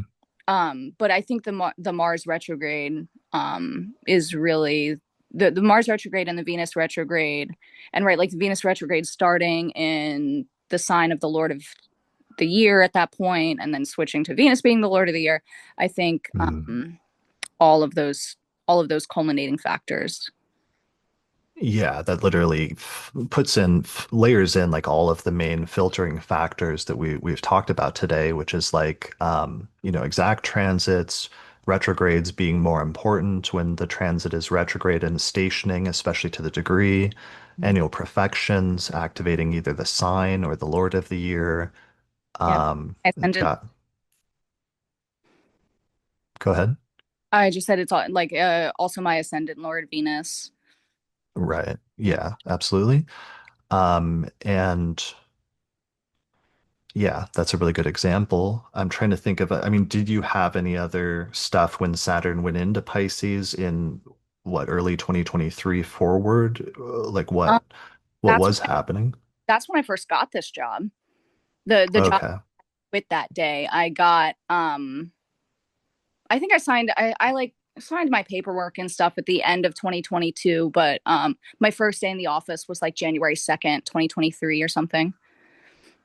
Got it. Okay. So it was working that job for a couple of years, which then culminated with you quitting it during Venus retrograde conjunct Saturn, stationing conjunct Saturn on your sun in your sixth house. Yeah.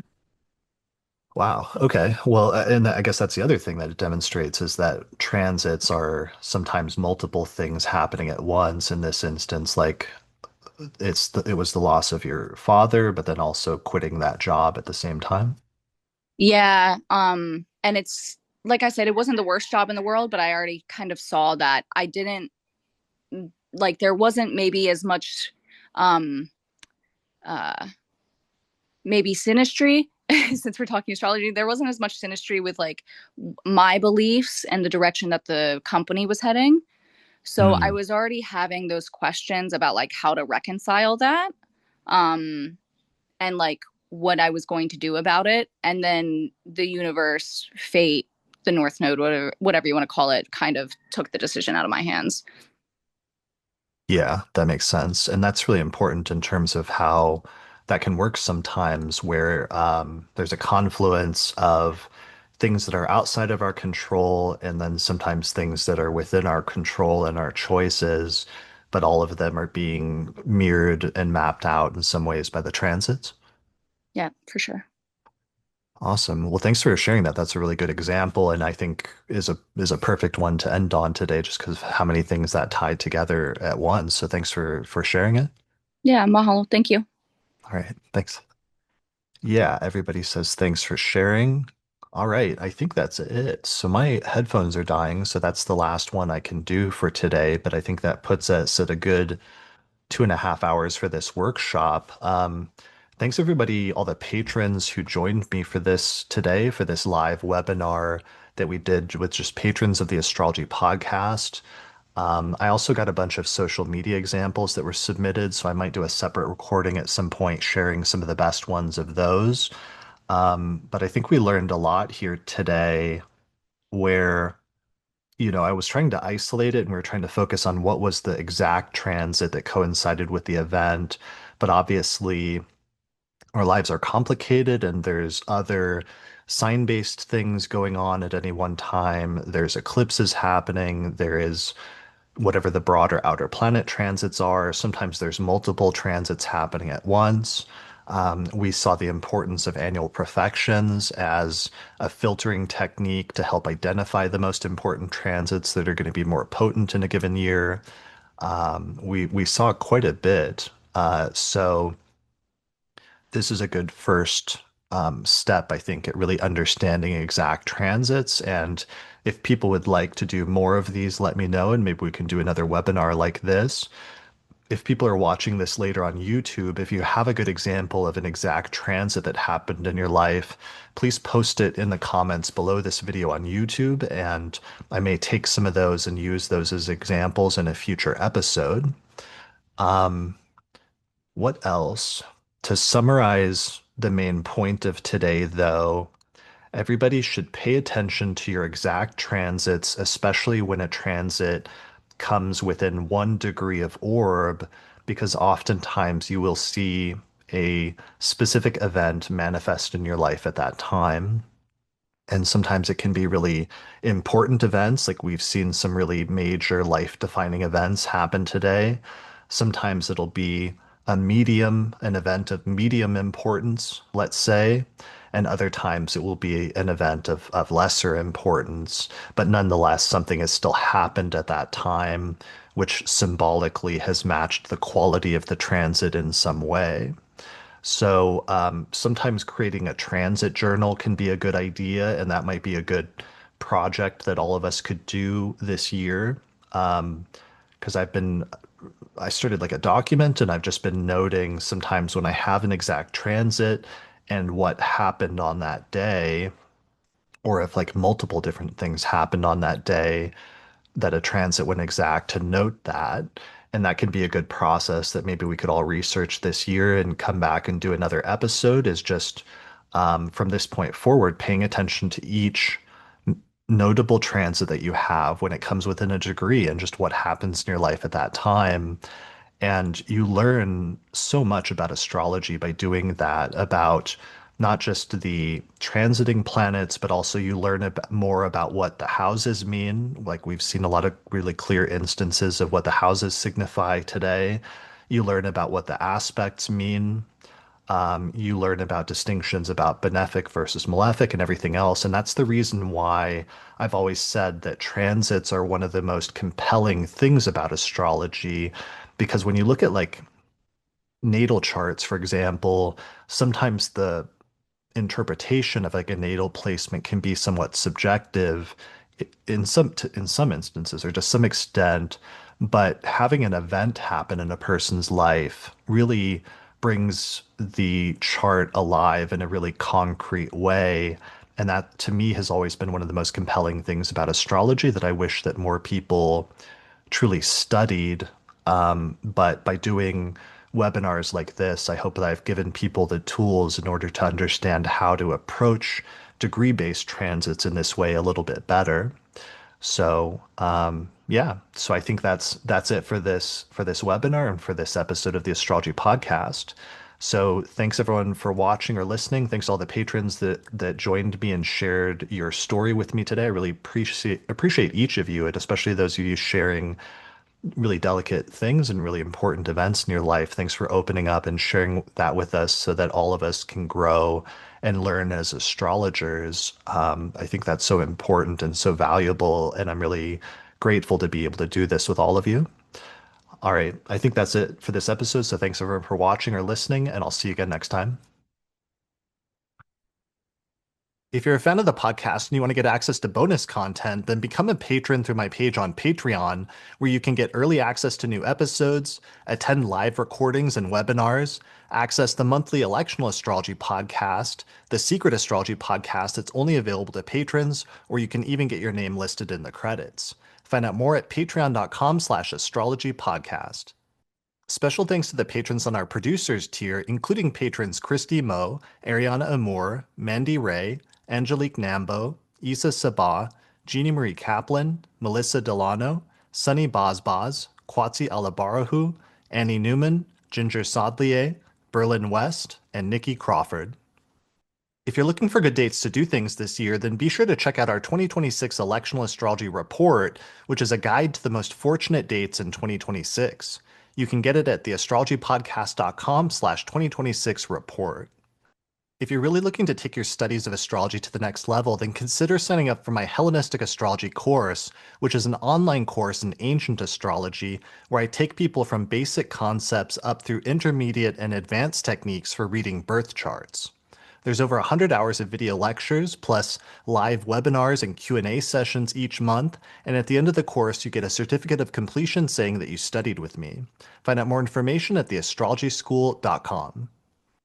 If you're looking to get an astrological consultation, then check out the new consultations page on the podcast website, where I have a list of astrologers I recommend for birth chart readings and other types of consultations. You can find that at theastrologypodcast.com/consultations.